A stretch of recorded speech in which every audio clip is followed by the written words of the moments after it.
les riches, qu'on a sorciers là, mécréants là, qui voulaient tuer le prophète là, ils venaient vers le prophète. Oh, pourquoi tu ris? Reste tranquille que j'explique.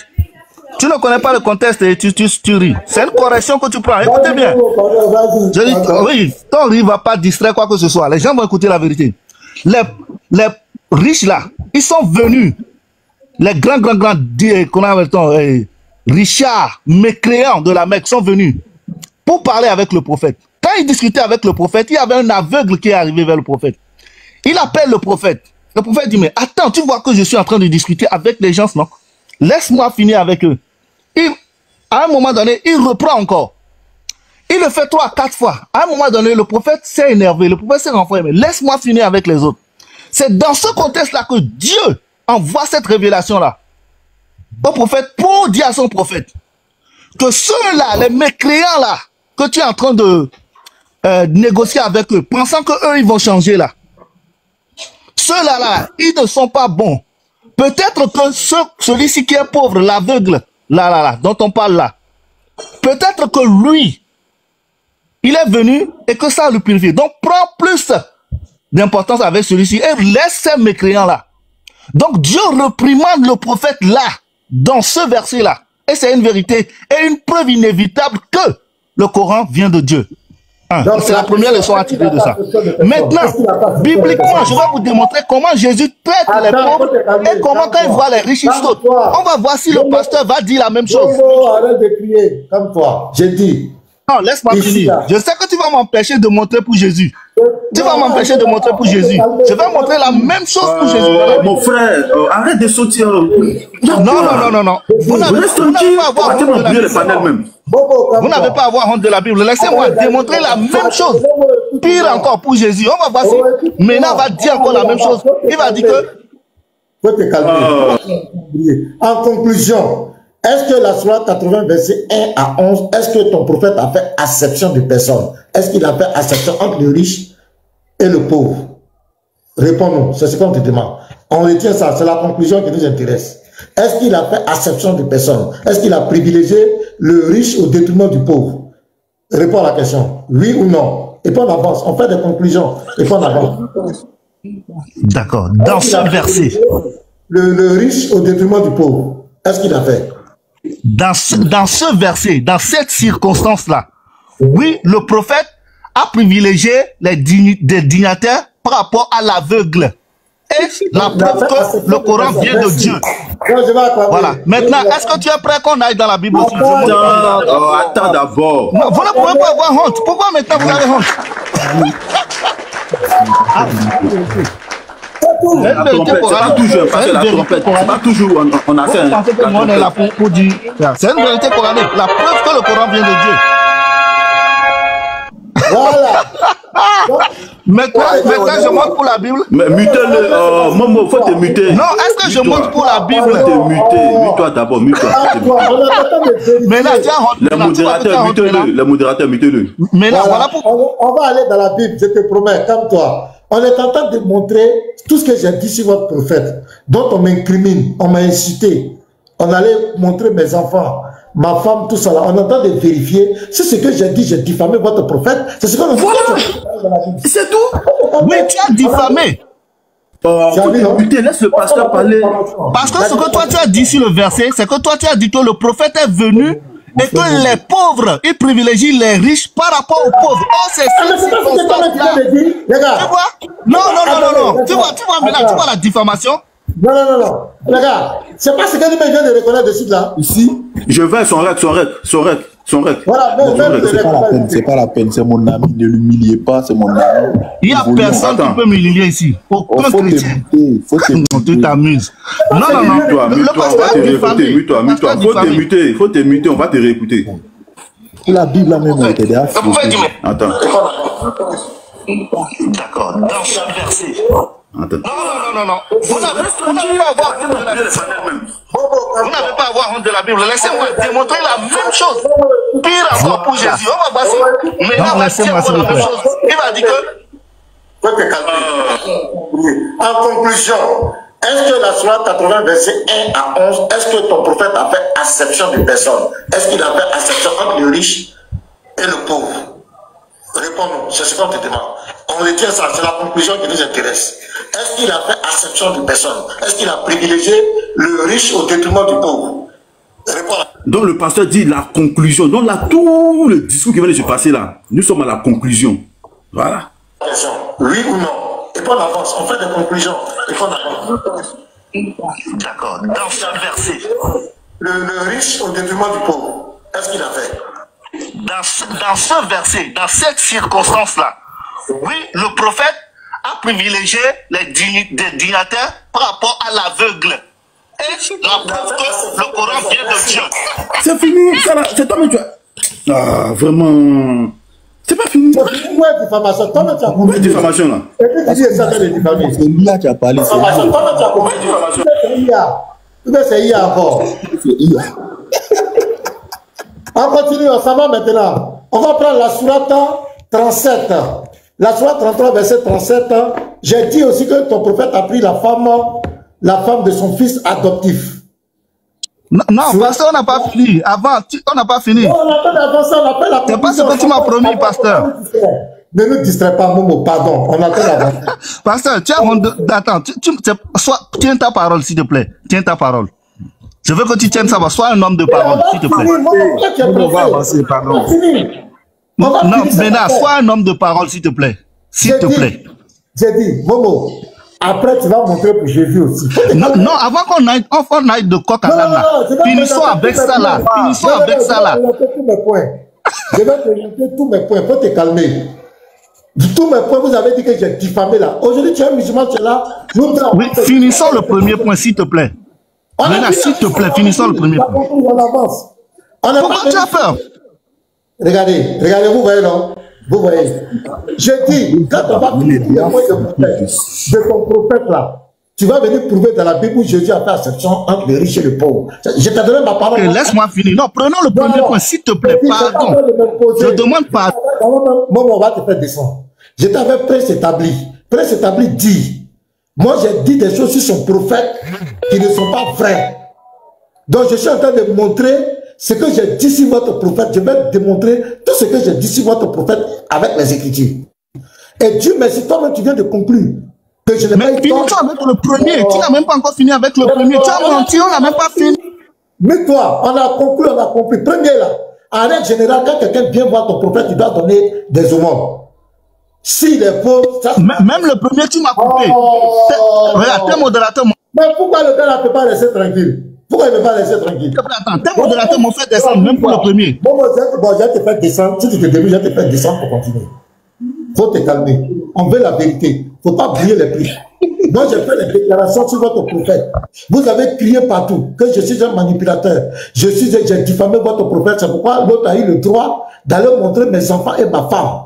Tu es en face de moi, reste-moi donner mes preuves. Pourquoi tu veux brûler les pistes? Est-ce qu'on parle de Jésus? Je t'ai dit que si j'ai fini de montrer les preuves de ton prophète là, on va aller sur Jésus. C'est moi qui te donne la parole, mais tu ne vas pas me poser. Moi, je vais monter après, c'est établi que tout ce que j'ai dit sur ton prophète, je suis capable de le prouver. Dans le Coran et vos sources. C'est ce que j'ai dit. Donc, laisse-moi dans ma démarche. Après, tu peux dire. Donc, ne me demi plus. Donc, premier, sur la 58, verset 12, la règle générale, quand tu viens voir le prophète, tu ne dois pas venir les bras ballants, tu dois précéder entretien privé d'une aumône. Je n'ai pas menti sur le prophète de l'islam. C'est ce qui est écrit. Deuxième, dans la sourate 80, verset 1 à 11, le prophète de l'islam a fait acception de personnes entre le pauvre et le riche. De même, il a conclu. Donc, pasteur Ménal n'a pas diffamé. C'est écrit. Troisièmement, la sourate 33, Niaël, aide-moi. La sourate 33, verset 37 à 40. Et on va aller dans le livre de Tabari. Tabari va nous expliquer ce qui s'est réellement passé. Bon, les frères ne sont pas très... Moi, je vais lire moi-même pour avancer. Sourate 33. Voilà. Verset 37. Voilà. Quand tu disais à celui qu'Allah avait comblé de bienfaits, tout comme toi-même l'avais comblé, garde pour toi ton épouse et crains Allah, et tu cachais en ton âme ce qu'Allah allait rendre public, tu craignais les gens, et c'est Allah qui est le plus digne de ta crainte. Puis quand Zaïd eut cessé toute relation avec elle, nous te la fîmes épouser afin qu'il n'y ait aucun empêchement pour les croyants d'épouser les femmes de leurs fils adoptifs. quand ceux-ci cessent toute relation avec elle, le commandement d'Allah doit être exécuté. Nul grief à faire au prophète, en ce cas-là, lui imposer, conformément aux lois établies pour ceux qui vécurent antérieurs, le commandement d'Allah est un décret illécutable. Donc ici, voici le texte qui est clair. Le prophète de l'islam a pris la femme de son fils adoptif, Zaïd. Le Coran le dit. Maintenant, voilà un livre, Tabari, un savant musulman, qui va nous expliquer le contexte. Parce que les musulmans, il y a le Coran, il y a les hadiths, il y a la sunna, il y a les textes des savants. Donc on va nous expliquer dans quelles conditions cela s'est passé. On va bien écouter. Donc c'est le livre de Tabari, voilà, Tabari, à la page 531. Mariage du prophète avec Zainab, fils de Jach. Donc il va nous expliquer comment ça s'est passé. Allons-y. Au retour de cette expédition, au commencement de la 5e année de l'Égypte, le prophète sallallahu alayhi wa sallam épousa la fille de Zacha. Tu vois que je mets sallallahu alayhi wa sallam, hein? Voilà. Zainab, voici en quelles circonstances Zaïd, fils d'Arita, qui avait été adopté par le prophète, était appelé par les hommes Zaïd, fils de Mohamed. Quand il eut atteint l'âge mûr, le prophète sallallahu alayhi wa sallam l'avait marié avec Zainab, qui était la plus belle femme de son temps. Il y avait 5 ans qu'elle était avec Zaïd. En un jour, écoutez les circonstances, le prophète étant allé trouver Zaïd dans sa maison, mit la main sur la porte et l'ouvrit. Il a ouvert comme cela, puis c'est chez lui, c'est son enfant. Voyant au milieu de l'appartement Zainab assise, la tête nue, c'est-à-dire qu'elle n'avait pas mis de voile. Elle était chez elle, elle s'est mise à l'aise. Il a vu. Il lui demanda, en détournant son visage, donc il y avait un flashback. Où était Zaïd? Elle répondit qu'il était sorti. Il avait souvent auparavant vu Zainab, mais toujours la tête voilée. Elle était tu dois, il ne voyait pas son visage. Il ne l'avait jamais vu ni tête, sans voile. Elle fit une grande impression sur lui. C'est le savant qui le dit, c'est pas nous. Et ne voulant pas la voir une seconde fois, il ferma les yeux. Il dit, loué soit Allah. On dit ça, Alhamdulillah, non? C'est comme on dit ça, loué soit Allah là. C'est Alhamdulillah. Alhamdulillah. Alhamdulillah. Donc le prophète a dit, Alhamdulillah, le grand Akbar, Alhamdulillah, qui dispose des cœurs et des yeux, puis il s'en alla. Donc voici le contexte. On continue. Lorsque Zaïd rentra à la maison, Zainab lui dit que le prophète sallallahu alayhi wa sallam était venu. Pourquoi ne lui as-tu pas dit d'entrer? Demanda Zaïd. Il est entré, dit Zainab. Pasteur, il est en pause. Il est en pause. Momo en pause. Il n'écoute pas. Non, il n'a qu'à revenir d'abord. Ah, il est revenu. Non, allez-y, allez-y, je vous écoute. Je vous écoute. Allez-y seulement. Donc je reprends. Lorsque Zaïd rentra à la maison, c'est-à-dire son père est venu, il est parti. Zainab lui dit que le prophète sallallahu alayhi wa sallam était venu. Pourquoi ne l'as-tu pas dit?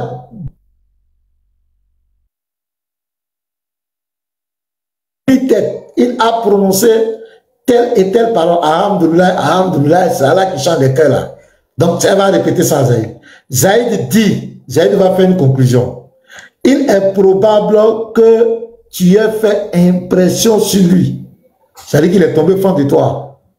Dans ce cas, je ne puis plus demeurer avec toi. Donc Zaïd dit, si, parce que la Sourate 33, verset 6, le prophète a plus de droits sur les croyants qui n'en ont sur eux-mêmes. S'il y a ton intérêt, il y a l'intérêt du prophète, c'est l'intérêt du prophète qui est au-dessus. Donc Zaïd connaissait cette loi. Donc comme pour lui, avec les parents, il a vu que son père, la femme a fait beaucoup d'impressions sur son père adoptif et le prophète.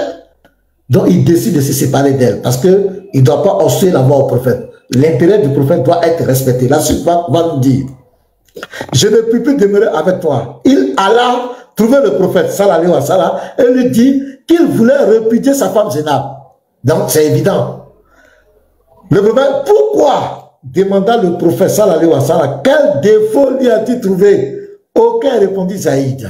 Mais je ne peux plus demeurer avec elle. Le prophète sallallahu alayhi wa sallam dit, va, garde ta femme, traite-la bien et crains Dieu. Qui dit, garde ta femme, crains Dieu. Sourate 37, Sourate 33, verset 37. Regardez la suite maintenant. Donc, le petit est venu voir le prophète. Il lui a dit, je vais laisser ma femme. Je ne veux plus rester avec elle. Et le prophète dit, garde ta femme. Qu'est-ce que tu as fait? Il dit, elle n'a rien fait. Garde-la. Garde-la. Maintenant, regardez la suite. Le prophète sallallahu alayhi wa sallam était content du divorce de Zainab. Il était content, mais il a fait croire à la femme qu'il n'était pas content. Il disait de garder sa femme. Mais ici, on dit qu'il était content. Mais il ne le voulait pas, il ne le voulait pas paraître pour ne pas blesser Zaïd et afin que cela ne fût pas connu. Donc, il aimait la femme. C'est grave, hein? Oui, tu vois, c'est quoi on dit ce qui cachait dans son cœur. Zaïd quitta et répudia Zainab. Donc, voici les conditions où on dit quand c'est ça tout rapport, il va répudier la femme parce qu'il sait que son père adoptif est intéressé par la femme. Il voulait, donc Zaïd va rompre avec elle. Celle-ci, lorsque le terme légal fut passé, envoya une personne vers le prophète sallallahu alayhi wa sallam et lui fit dire, Zaïd m'a répudié à cause de toi, afin que tu m'épouses. Le prophète désirait le mariage, mais il avait honte. Écoutez très bien. Et il ne répondit pas. Allah savait que son esprit était embarrassé et au milieu des anges, il lui donna Zainab pour femme et révéla le verset, nous avons donné Zainab pour femme. Courant 33, 37 et suite. Donc c'est comme cela qu'il va prendre la femme de son fils. C'est parti de quoi? C'est parti d'une visite. Et le prophète a été, on appelle ça le coup de foudre. Vous savez, on dit le coup de foudre.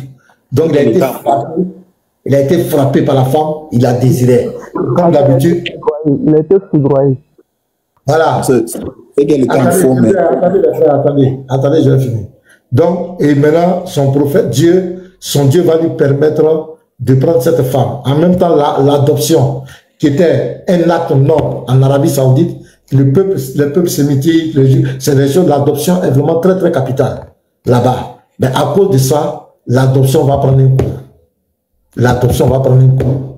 Il va prendre la femme de Zaïd, et Zaïd va mourir après. Il va envoyer Zaïd dans une guerre, combattre contre les Byzantins, je ne sais pas. Ils avaient 100 000 hommes, et il va envoyer 3 000 musulmans. Et c'est comme cela que Zaïd va perdre la vie. Et il a pris la femme.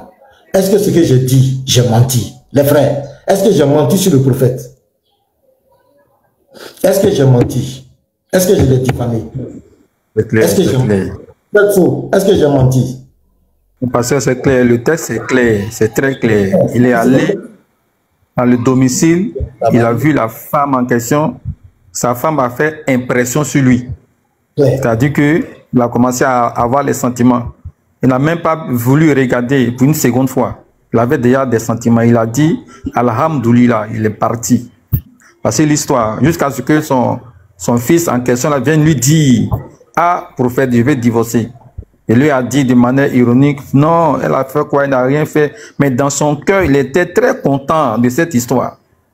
Mais il avait honte. Mais c'est ça le problème en fait. Venez nous expliquer ça, en quoi est-ce que le pasteur est en train de diffamer votre prophète. Et c'est plus tard que les sourates descendent. Il est allé là-bas d'abord, il n'y a pas sourate. Il a convoité la fille, elle a fait impression. Il a dit, Alhamdoulilah. Il est retourné chez lui à la maison là-bas. Plus tard, l'enfant a été mis au courant de la situation. Il dit, ah, certainement tu as fait impression sur le prophète. C'est l'histoire qu'elle a. Comment vous expliquez que quelqu'un qui est prophète, un guide, sa belle-fille peut faire impression sur lui? Pourquoi il convoite sa belle-fille pendant qu'elle est dans les liens du mariage, elle est dans le domicile conjugal? Comment vous nous expliquez ça?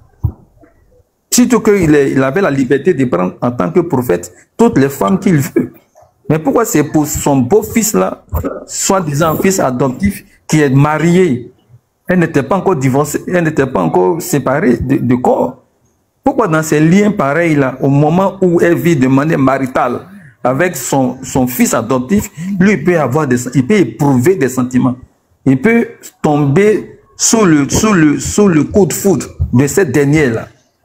Jusqu'à ce que l'enfant vienne maintenant. Ah, moi je vais divorcer la dame.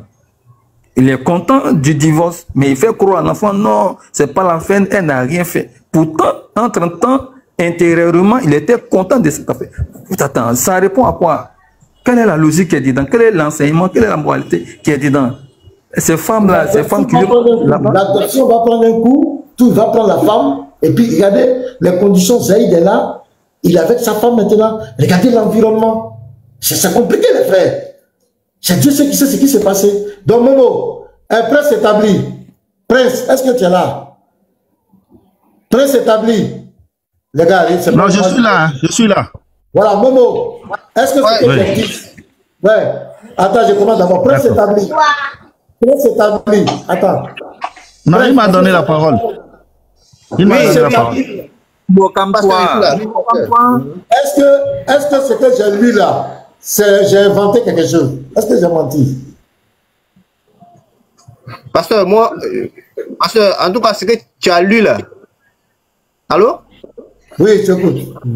Oui, tu as lu. En tout cas, moi je n'ai pas trop de science sur l'interreligieux. Moi, depuis très longtemps, moi, je dis que je fais pas trop l'interreligieux.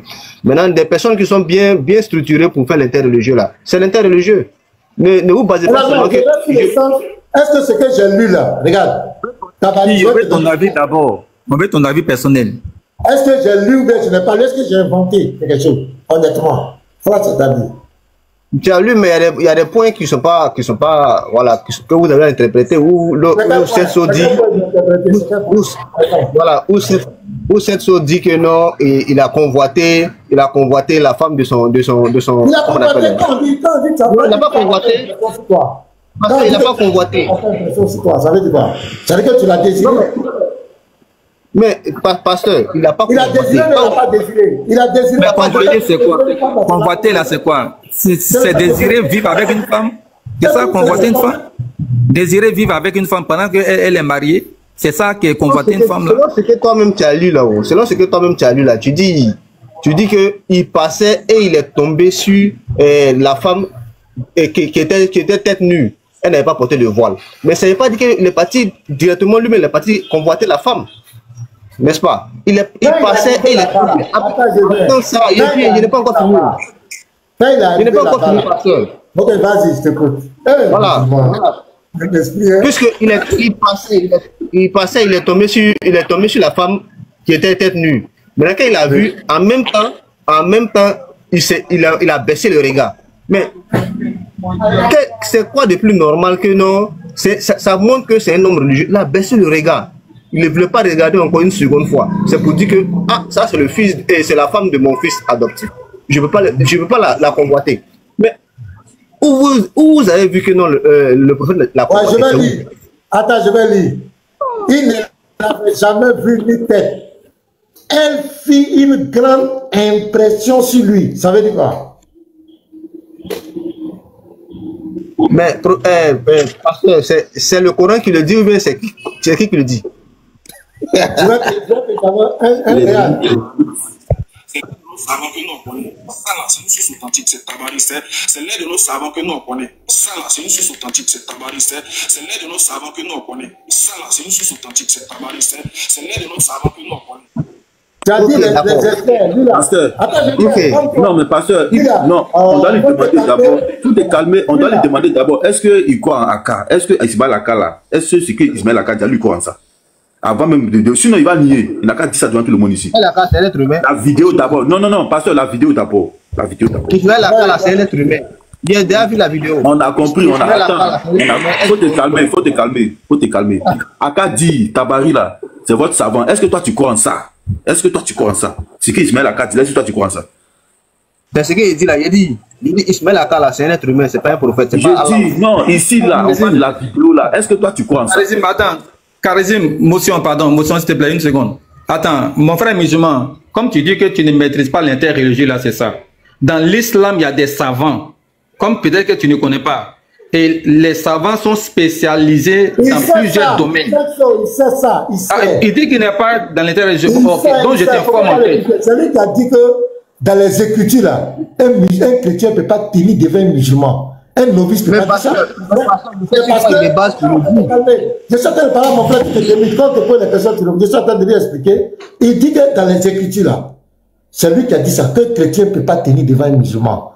Mais un ignorant ne peut pas parler, il sait de quoi il parle. Donc qu'est-ce qu'il fait? Il est devenu maintenant comme un ignorant pour rejeter les tests. C'est dans sa posture parce qu'il voit la vérité. Il voit. Parce que pour lui, moi, ce que je disais là, c'était juste de la diffamation, je mentais sur le prophète. Maintenant qu'il voit que je suis en train de donner les preuves, il adopte la deuxième partie. C'est comme on appelle le sophisme. C'est maintenant rejeter, mettre en cause les tests. Il ne parle plus maintenant de ma crédibilité, c'est la crédibilité des tests maintenant qu'il va mettre en cause. Ça, c'est la deuxième phase du musulman. Sinon, il sait ça. C'est pas quoi de lui dire, il sait bien qu'en islam, il y a les savants, il y a la sunna, c'est les savants qui ont expliqué le Coran. Ce sont eux qui sont bien placés. Les tafsirs là, ce sont les savants qui font, il y en a qui expliquent. Tabari là, non seulement c'est un savant, et puis on dirait même que c'est un historien.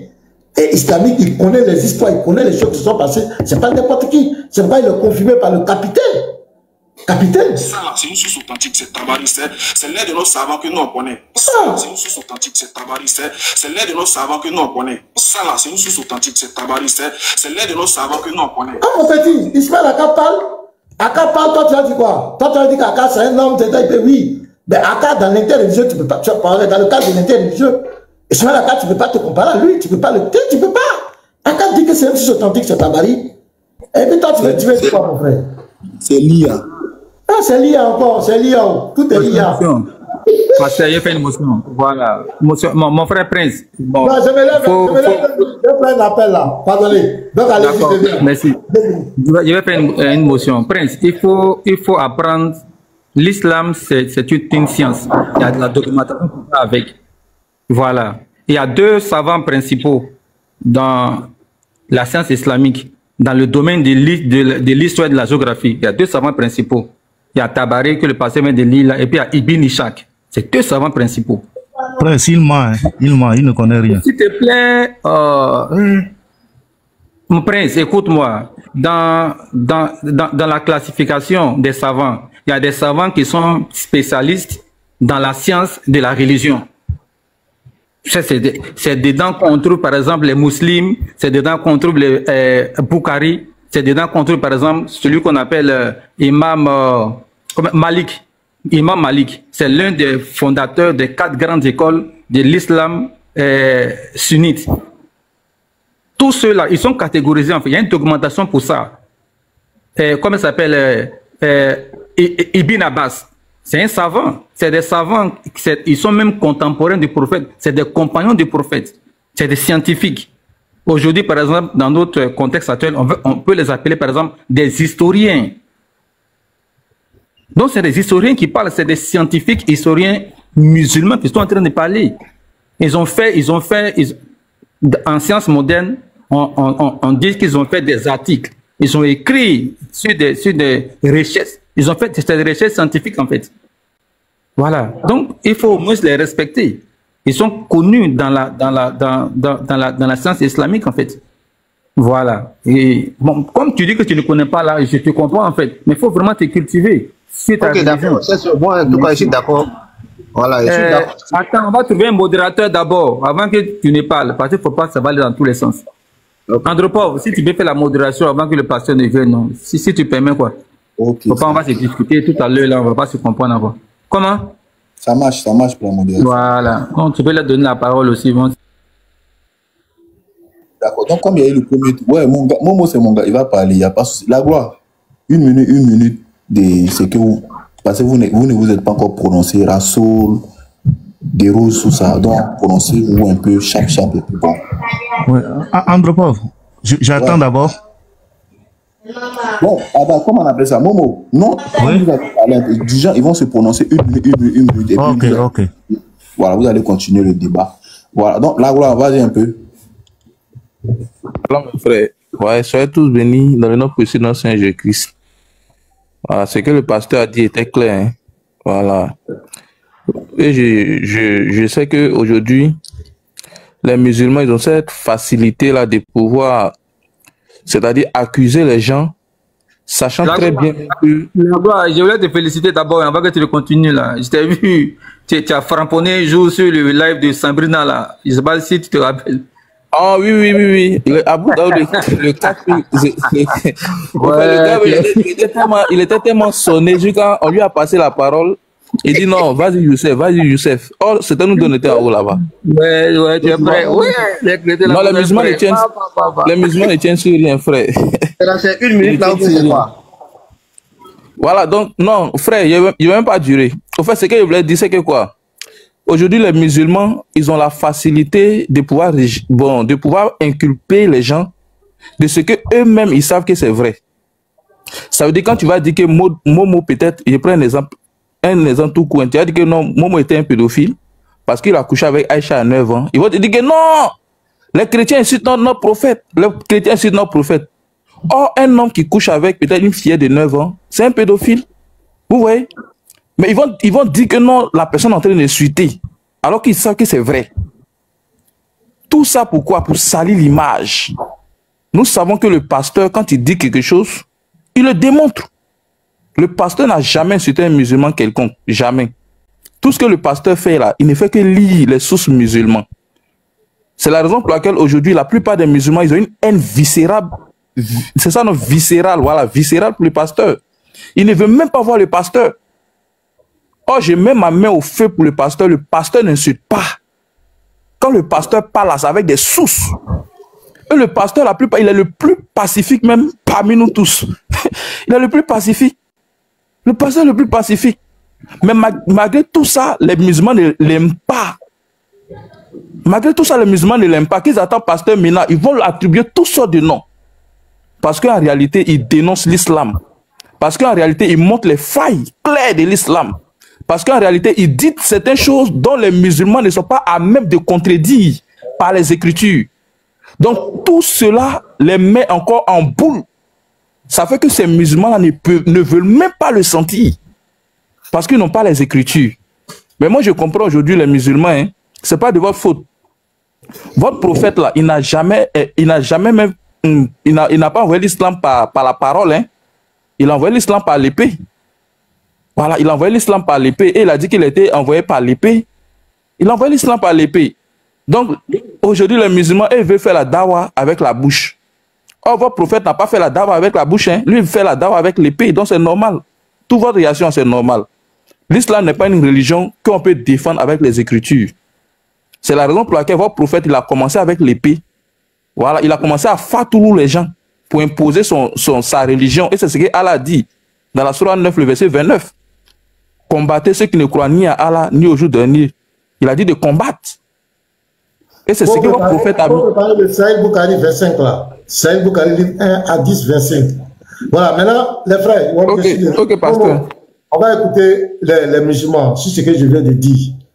Voilà, ils vont donner leur opinion. Comme c'est. Quand n'était pas là, ils m'ont donné la modération. Donc, Momo va parler, puisque il y a Prince qui a parlé, non? Donc, Momo va prendre la parole et puis il va se voilà, Momo, qu'est-ce que tu dis de tout ça? Comme ça, je m'a donné des conseils là, il veut lui remercier pour ça. Parce qu'il m'a dit que non, il m'a dit que. Vas-y. Voilà, il m'a dit que non, moi d'aller apprendre la science, oui, je suis totalement d'accord avec lui. Parce que, sincèrement, moi, j'ai toujours dit que l'interreligieux, moi, je n'ai pas de connaissances en interreligieux parce que c'est vrai, quand je vois mes frères faire l'interreligieux, ça me plaît parce que je vois les arguments qu'ils apportent, c'est plausible. Voilà, moi je suis en train de chercher à faire maintenant quelques recherches sur les versets et les hadiths, mais je ne connais pas, il n'y a pas suffisamment de science dans cela. Donc, où il dit que c'est dans la science, c'est Tabari seulement, puis je ne sais pas c'est qui, je ne sais pas si c'est Ibn Ishaq ou bien c'est qui. Mais Ibn Ishaq. C'est son élève qui est Ibn Isham. Le papa là, c'est Ibn Ishaq, le vieux père. Voilà. Le professeur, voilà. C'est des professeurs en sciences, géographie et histoire. La sira du prophète là, la biographie du prophète là, il y a deux sources principales qui la relatent. Ibn Isham et puis Tabari. C'est les deux sources principales sur lesquelles est fondée la science islamique concernant la sira du prophète, la biographie du prophète. Donc, il faut les respecter. Ce n'est pas des musulmans 2.0 comme les Momo là. Ok, j'ai compris. Mais moi, toujours est-il que moi, je suis toujours dans une comment on appelle, je suis toujours dans une logique. Hein. Le Coran là, c'est ça qui est le livre le plus authentique. Mais c'est le Coran, hein, ce sont les versets du Coran qu'eux ils expliquent. Mais eux peuvent expliquer peut-être dans leur manière de comprendre. Puisque le Coran, Allah même a dit dans le Coran qu'il y a des versets dans le Coran qui vont porter à des interprétations diverses. Mais concernant la base même du livre, là, il n'y a pas d'interprétation, il n'y a pas d'ambiguïté. Donc si on voit sur la base même de la religion, la base du livre, là, vous ne pouvez pas... Mais vous appuyez sur... Ce qu'on t'a pas dit là, le pasteur par nos notions. Attendez, prince établi, est-ce que dans le Coran il a dit que ton prophète a pris la femme de son fils adoptif? Est-ce que c'est écrit dans le Coran? Mais non, ce n'est jamais écrit dans le Coran qu'il a pris la femme adoptive, la femme de son fils adoptif? On va lire, Sourate 33, verset 37, on va lire. Donc c'est sur ça là, lui il venait dire que sur les écritures, vous ne pouvez pas vous aller tomber. Toi-même tu... Seigneur. Mais dans les moi t'as dit que moi... Attends, tu dis c'est pas écrit dans le Coran, non? On va lire dans le Coran. Quand tu disais à celui qu'Allah avait comblé de bienfaits, tout comme toi-même l'avais comblé, garde pour toi ton épouse et crains Allah. Et tu cachais en ton âme ces cas-là allaient rendre public. Tu craignais les gens et c'est Allah qui est plus digne de ta crainte. Puis, quand Zaïd, il cessait toute relation avec elle, nous te la fîmes épouser. C'est parce que Tabari a expliqué. C'est la même chose là. Mais quand vous dites qu'il a pris là-haut, quand vous dites qu'il a pris, c'est comme s'il allait arracher la femme même du monsieur. Il a arraché, non, mais c'est pas comme... Non, il n'a pas arraché, pasteur, il n'a pas arraché sa femme. Quand on dit arracher femme de quelqu'un, est-ce que vous connaissez? Donc toi tu trouves normal, que toi, prince établi, écoute-moi, toi tu prends un enfant tu l'adoptes, toi-même tu l'aides à se marier, et puis parce que tu vas rendre visite à cet enfant adopté, il n'est pas là, tu vois sa femme dans une disposition où elle n'est pas voilée, et tu tombes amoureux d'elle, et puis après tu prends cette femme, tu l'as pris mais tu l'as pas pris. Tu vas expliquer ça comment? Il tombe amoureux d'elle comment? C'est lui qui est parti vers elle. C'est lui qui est parti là-bas? C'est lui qui est parti? Parce que... On dit que ça. Écoute, elle a fait grande impression. C'est écrit. C'est écrit, regarde. On dit, il ne l'avait jamais vu ni tête. Elle fit une grande impression sur lui. Ça veut dire quoi? Il est tombé sous le charme de la dame. Grande impression là, c'est ça? Il a vu sa beauté, ça l'a impressionné. Prince, moi je pense qu'il faut écouter mon conseil, il faut aller apprendre. L'islam là, c'est une religion très simple. C'est très simple à comprendre. D'abord, il n'a qu'à être honnête d'abord. Honnête. Il n'a qu'à être honnête. Honnêteté n'a pas son école. Il n'a qu'à être honnête d'abord. Voilà. Non, tu sais, Prince, il faut parler. Moi, on va parler quand tu ne maîtrises pas la science islamique là. Il faut laisser la parole. Je vais laisser la parole. Voilà, je vais parler, je vais dire ça là, puis je vais laisser la parole à mon frère musulman. Bon, déjà sur les versets là, sur les versets que vous avez dit là, les versets du Coran là, le prophète Allah dit où il a cessé toute relation. Est-ce qu'il est parti l'arracher sa femme? C'est ce que moi il explique. Il n'a pas arraché sa femme, il avait cessé toute relation avec cette dernière.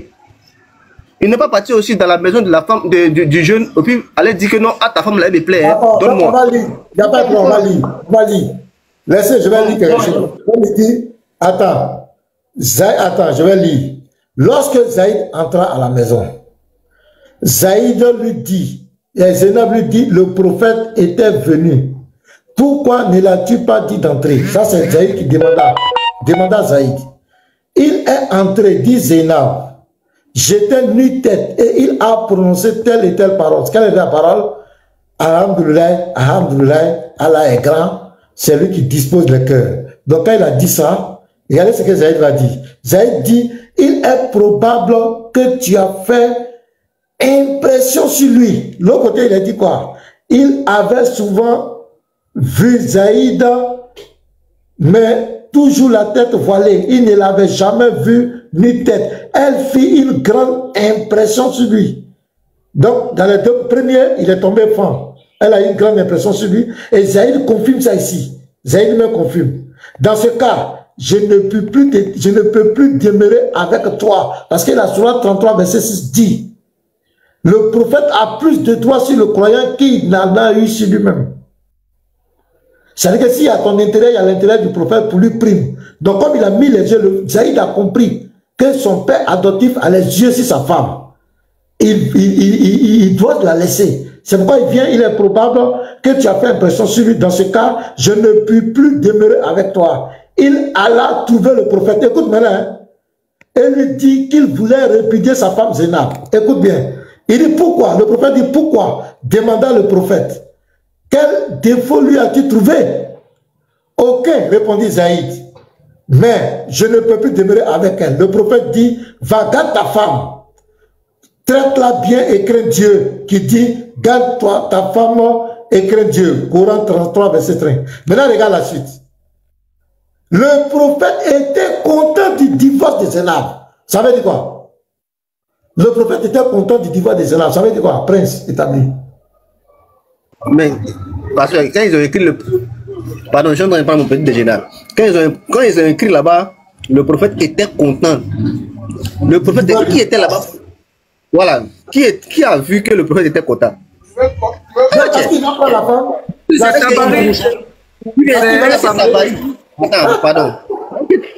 Pardon, s'il te plaît. Est-ce qu'il a pris la femme et n'a pas pris la femme? Pardon, est-ce que Tabari qui était là-bas, Tabari qui explique... Est-ce qu'il a pris la femme ou il n'a pas pris après? Est-ce qu'il a pris la femme ou n'a pas pris après? La femme, comment on appelle, le monsieur, le jeune lui a...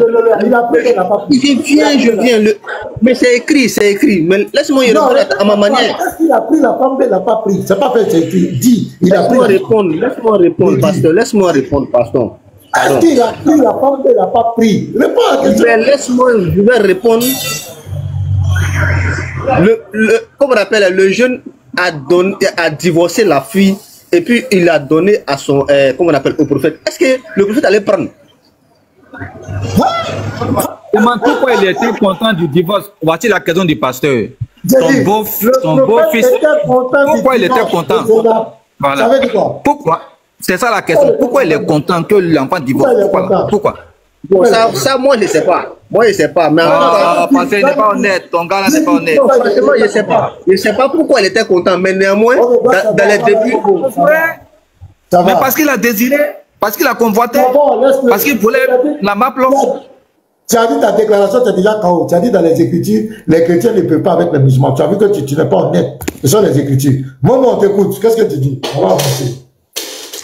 Merci. Comme j'ai été patient pendant longtemps, vous avez parlé, interprété tout. S'il vous plaît, laissez-moi aussi le temps. Mon frère Prince, si c'est sur base des Écritures, aucun chrétien ne tiendra. Je vais corriger tout ce que tu as dit. Suivez. Il va commencer à me couper tout de suite. Observez. Premièrement, le pasteur, il a pris son premier argument. Il a dit, selon la sourate 58, verset 12 à 13, je vais attendre, il va venir s'asseoir. Je vais l'attendre, il va venir s'asseoir. Non, je t'attends, il faut venir t'asseoir.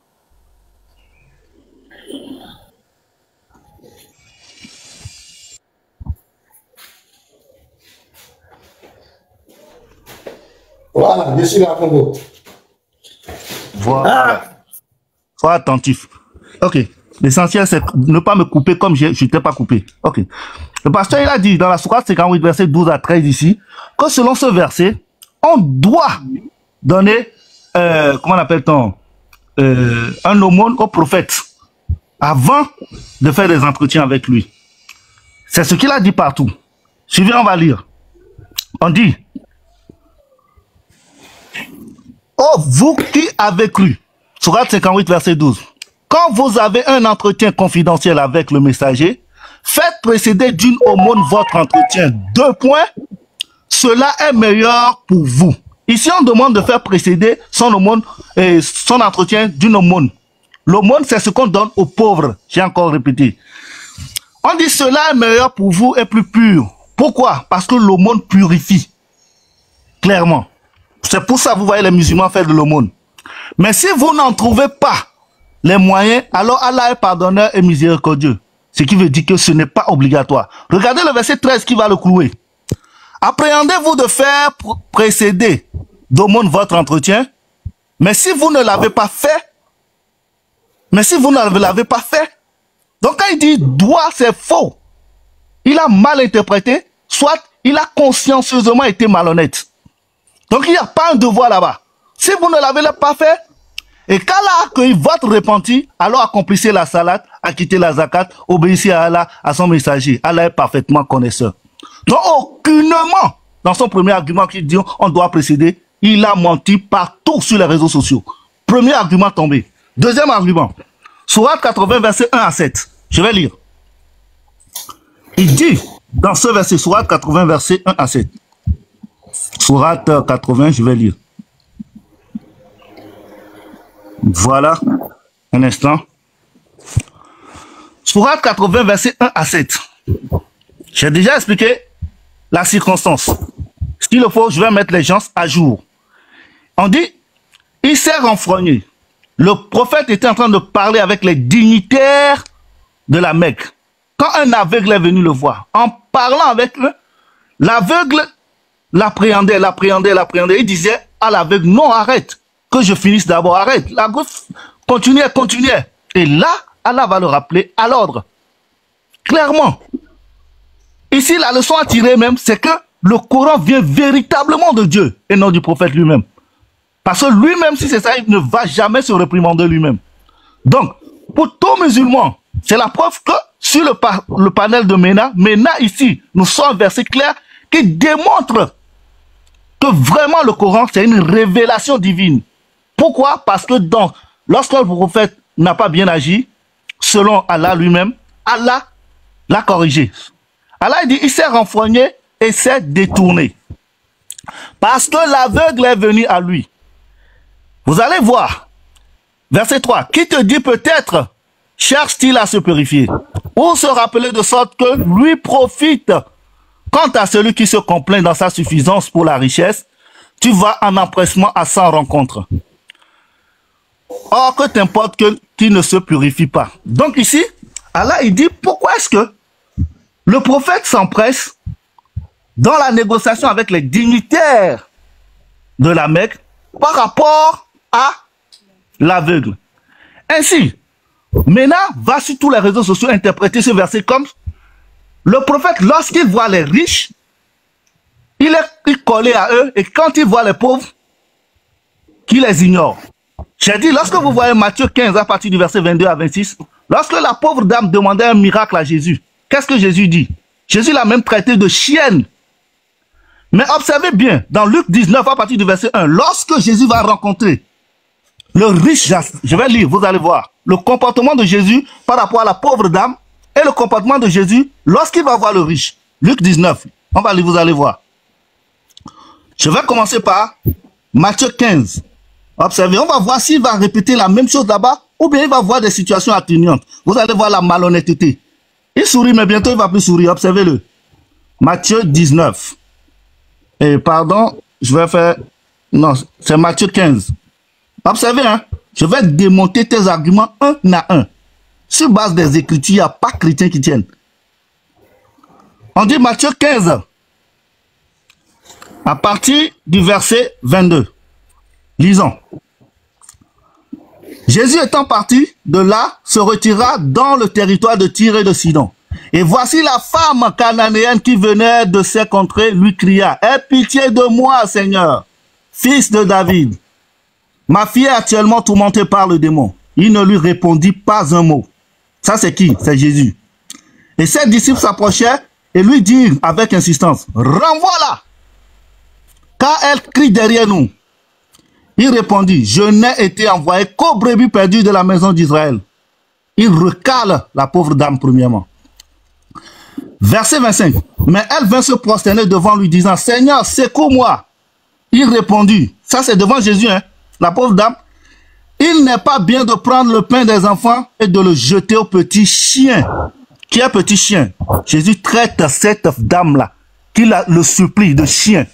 Nous allons voir le comportement de Jésus face aux riches. Vous allez voir. Luc 19. On va voir si le riche là même va s'approcher ou bien c'est lui-même qui va l'appeler premièrement. Luc 19. On vous dit, bossez votre Bible. Vous devez bosser la Bible. Sinon, venez à notre école. Matthieu 19 et Luc 19 à partir du verset 1. Regardez. Jésus étant entré dans Jéricho, traversait la ville. Cette fois-ci, Jésus traversait là. Et voici un homme riche appelé Zachée, chef des publicains, cherchait à voir qui était Jésus. Lui voulait voir qui était Jésus. Mais il ne pouvait y parvenir à cause de la foule, car il était petit détail. C'est un riche. Les gens parlaient d'un Jésus. Il voulait juste voir qui était Jésus. Il courut en avant et montait sur un sycomore pour le voir, parce qu'il devrait passer par là. Lui, il était monté pour voir de qui on parle. Lorsque Jésus fut arrivé à cet endroit, il leva les yeux et lui dit, Zachée, hâte-toi de descendre, car il faut que je demeure aujourd'hui dans ta maison. Maison de riche, il y a nourriture. Hein? Observez ici, lorsque Jésus, il s'agit du riche maintenant, c'est lui-même qui va appeler. L'autre là, la pauvre dame qui est là-bas, là, c'est elle qui est traitée de chienne et de tout. On n'est pas venu pour elle. Parce que si on nous dit elle est mécréante, c'est pour ça, on va voir si celui-ci là, il est croyant. Donc Jésus, voyant le riche maintenant, lui-même il appelle le riche. Il lui dit, selon la Bible, tonton, descends, aujourd'hui là c'est dans ta maison, on doit aller manger et boire. Zachée se hâta de descendre et le reçut avec joie. Donc, vous avez vu le comportement de Jésus par rapport aux riches et son comportement par rapport aux pauvres. Quand il s'agit du pauvre, Jésus le traite de chienne. Lorsqu'il s'agit de riche, le riche même ne l'a même pas appelé. Il voulait juste voir qui est Jésus. Lui-même, il s'empresse de l'appeler. Est-ce que selon toi, si tu es honnête, est-ce que tu diras la même chose du comportement de Jésus comme tu l'as fait au prophète Mohammed? Tu ne le feras jamais. On te connaît. Donc, si tu traites le prophète Mohammed selon la sourate 80, verset 1 à 7, de s'empresser aux pauvres et aux riches et de délaisser le pauvre, Jésus a fait pire, en insultant et en traitant la pauvre dame de chienne et en s'accrochant à l'autre là, au riche là. Comme quoi que c'est ça, tu ne nous donneras pas d'autres arguments à dormir debout. Ton deuxième argument vient de tomber. Tu viens de prendre le cas de Zaïd. Attends que je finisse. Attends, s'il te plaît. Je vais te démonter tes 3 arguments, c'est le dernier, s'il te plaît. Calme-toi, écoute-moi, faut te calmer. On ne va pas bavarder n'importe comment. C'est l'ordre du panel, quand il te parle, il faut l'écouter. Voilà. D'abord, on va aller doucement, les frères. Momo, regardez comment on délivre les gens. Vous allez voir ça, c'est passé. Momo, selon la sourate 58, verset 12, est-ce qu'on demande de l'aumône avant de consulter ton prophète dans un entretien privé? Honnêtement, selon les tests. Est-ce qu'on demande de l'aumône? Selon les tests, si tu en as, tu le donnes. Ok, merci. Donc, on demande de l'aumône. Donc, je n'ai pas menti. Non. Si tu en as, c'est pas non. Faut dire ma réponse. Faut répéter ce que j'ai dit. Je n'aime pas la manipulation. Merci. On va doucement. Deuxièmement, est-ce que selon la sourate 80, verset 1 à 11, est-ce que ton prophète a fait acception de personnes, il a privilégié le riche au détriment du pauvre? Réponds-moi. Selon la sourate 80, verset 1 à 11. Comme Jésus dans Luc 19, verset 1 et Matthieu 15, verset 26. Je suis en train de te répondre. Reste tranquille. Pourquoi tu as peur de tes sources? Pourquoi tu as peur de tes sources? Reste tranquille, je vais te répondre. Quand tu parlais de mes sources, moi, je n'ai pas parlé. Hein. Je prends tes sources, tu commences à pleurer. Pourquoi tu Frère s'établit. Tu as vu, non? Voilà, il est en face de nous. Tu vois, il tremble. On lui pose des questions, il ne peut pas répondre. Laisse Jésus. Je vais te montrer que tu es ignorant. Je vais te répondre. Laisse-moi répondre. Non, réponds à ma question. J'ai dit. C'est ça que je suis en train de répondre et tu m'as coupé. Est-ce que le prophète a fait acception? Il faut te calmer aussi. Pourquoi tu fais ça même? Pourquoi tu fais ça? Pourquoi tu fais ça? Il ne faut pas avoir la honte de l'islam. C'est moi qui distribuais la parole quand tu n'étais pas là. Donc, je lui avais donné la parole. Attends, on va aller. J'ai dit, Momo, il va répondre.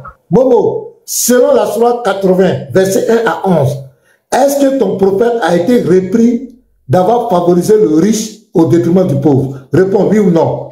Et puis on avance. Non, tu ne vas pas me dire de répondre oui ou non. Je vais répondre à ta question. Ce n'est pas à toi de me dire ce que je dois dire.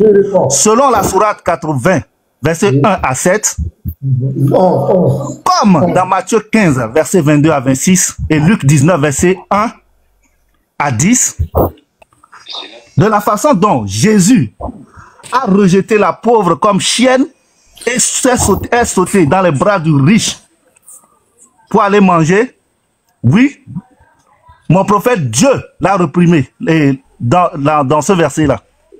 L'a réprimé, de faire quoi? Il a favorisé le riche au Mais on a résolu pourquoi? Non, mettez-vous 5 jours, pardonnez, mettez-vous.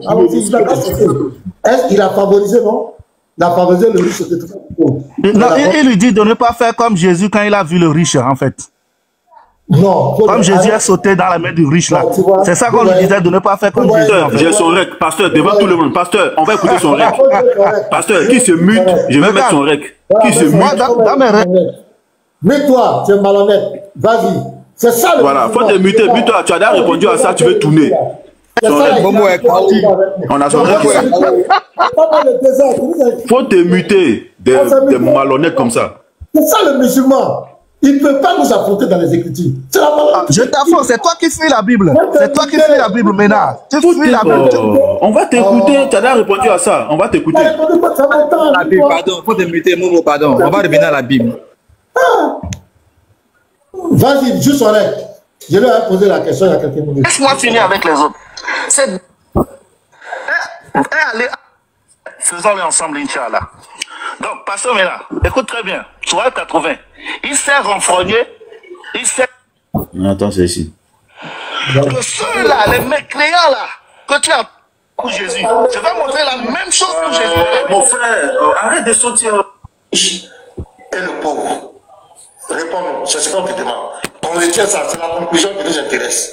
Est-ce qu'il a fait acception de personne? Est-ce qu'il a privilégié le riche au détriment du pauvre? Réponds à la question, oui ou non? Et prends l'avance, on fait des conclusions. Et prends l'avance.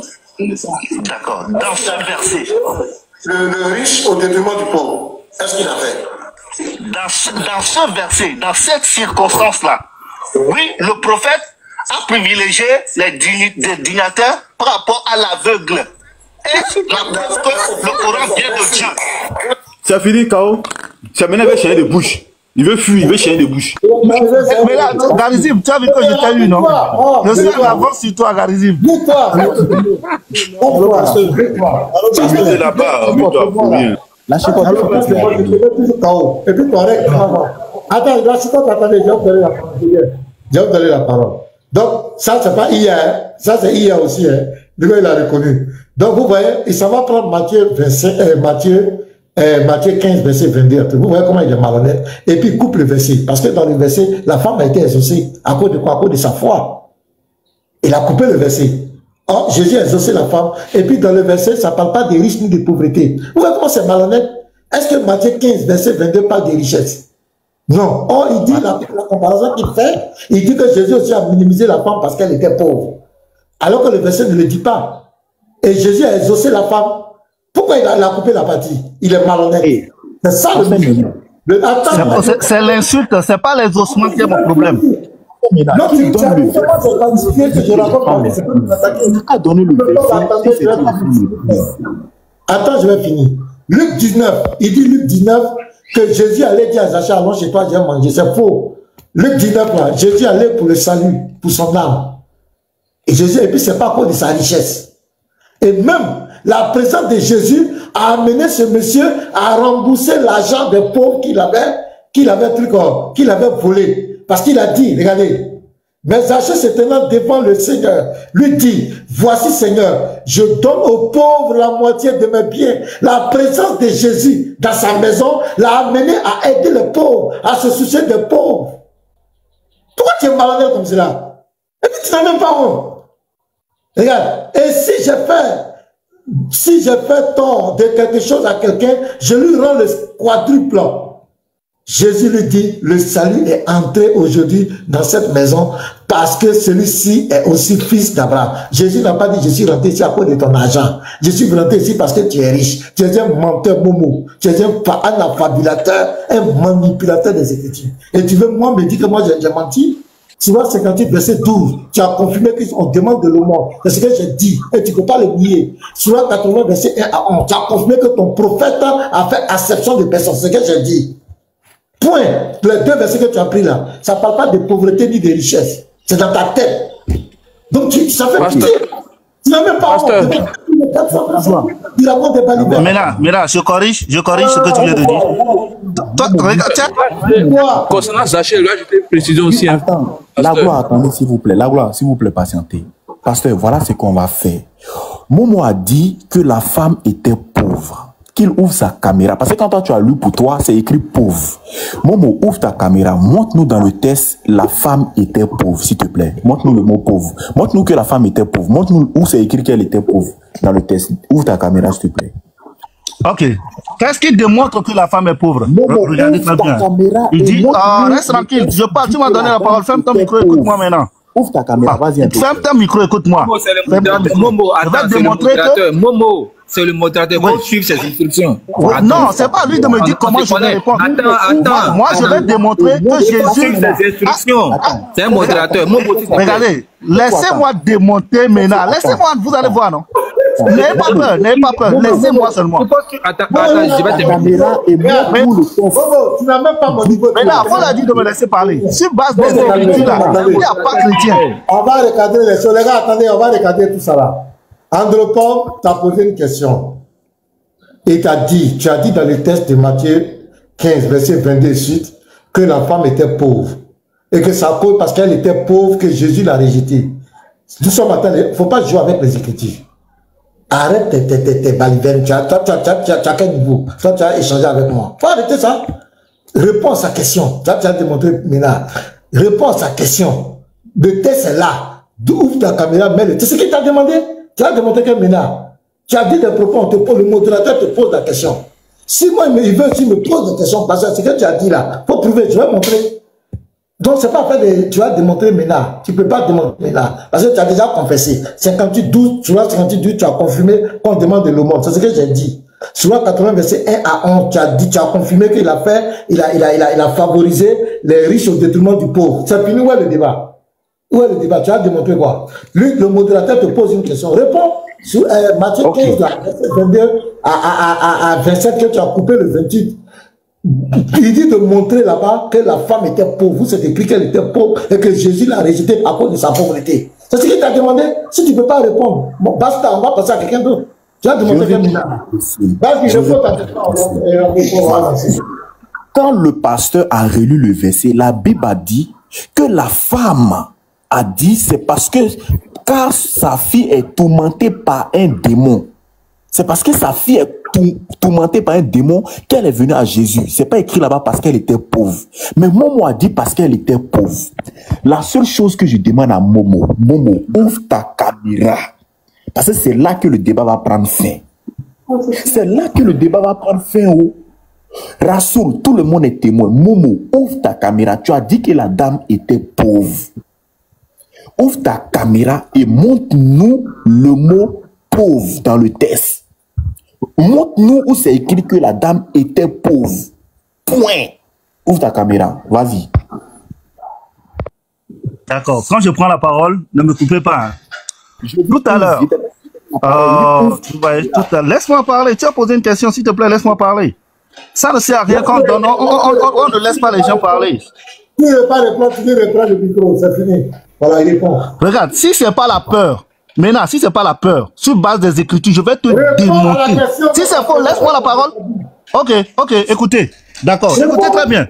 Écoutez très bien, oui. Écoutez-moi. Hein.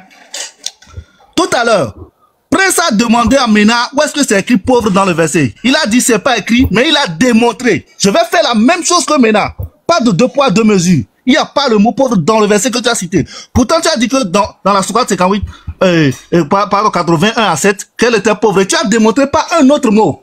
C'est la même chose que je vais faire. On ne joue pas avec moi. Suivez très bien. J'ai dit ici, ce n'est pas est-ce que la femme a été exaucée, est-ce que le riche a donné son argent qui est le débat. Le débat, tu veux déplacer, fuir le débat. Le débat, c'est le comportement de Jésus face aux pauvres et face aux riches. Qu'est-ce qui démontre que la dame était une dame pauvre?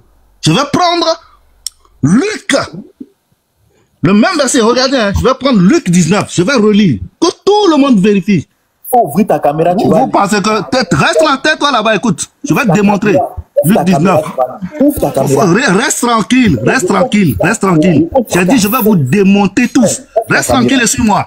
Si je mens, aucun chrétien sur ce panel peut dire le contraire de ce que je vais dire. Aucun. Reste tranquille. Tu veux une preuve ou tu veux pas une preuve? Au revoir. J'ai donné le 19. Ouvre ta caméra. Voilà, c'est fini.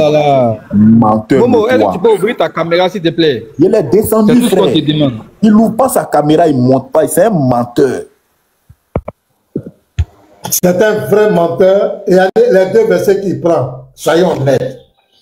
Regardez les deux versets qu'il prend. Comment on peut être malhonnête comme cela? Et tu dis tu vas défendre les religions avec ça. Tu as dit que c'est parce que la femme était pauvre que Jésus l'a rejetée. Or c'est faux. Jésus a exaucé la femme. Il a juste éprouvé avec certaines paroles. Le verset sur Matthieu 15, verset 22, tu ne parles pas de richesse ni de pauvreté. Et la femme a été exaucée. C'est Zachée. Jésus n'est pas allé chez Zachée à cause de son argent. Il est parti pour qu'il se répande. Parce qu'il était mauvais, c'était un publicain. Il volait l'argent des pauvres. Jésus est parti chez lui pour qu'il se répande. C'est pourquoi Jésus dit le salut est rentré dans ta maison. Et Zachée dit qu'il va donner l'argent aux pauvres. Il va donner les biens aux pauvres. Pourquoi vous mentez? Pourquoi tu mens? Il va afficher devant tout le monde. Comme ça, et puis on est orgueilleux. Tu mens et puis tu es orgueilleux. C'est ça que vous allez faire débat avec moi. Tu mens. Le verset m'a dit que même tes frères disent ça que tu mens. Vous mentez. Comme quand tu mens, on ne va jamais te dire que tu mens. On ne peut pas te dire que tu mens. Redonne le verset, il va afficher, s'il te plaît. Redonne le verset de la dame.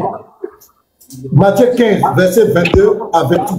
Et il a la 28 là, où Jésus dit, il a exaucé la femme là. Il n'a pas lu, il a coupé exprès.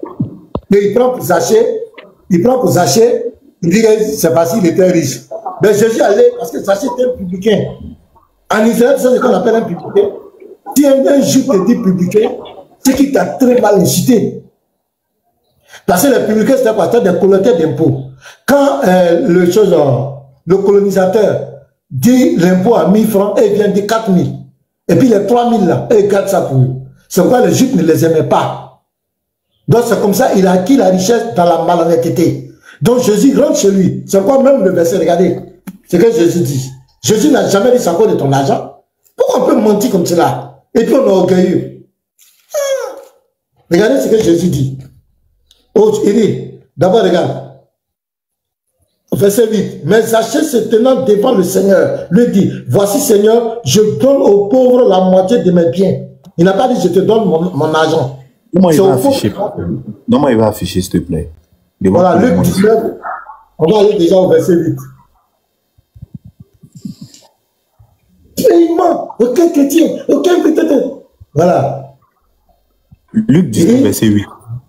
Ouais, lui, okay. Quand Jésus est rentré chez lui, on va voir le. Pourquoi elle est là? Le verset 8. Voilà. Mais Zachée se tenant devant le Seigneur lui dit, voici Seigneur, je donne aux pauvres la moitié de mes biens. Non, je te donne encore Jésus. Non, il faut bien que tu n'as pas bien vu. Non, il donne ça à Jésus. Il dit quoi? Voilà ça ici. 19, verset 8. Il faut bien regarder. Est-ce que c'est pas à Jésus qui a donné l'argent? Il faut bien lire. Mais Zachée se tenant devant le Seigneur lui dit, voici Seigneur, je donne aux pauvres.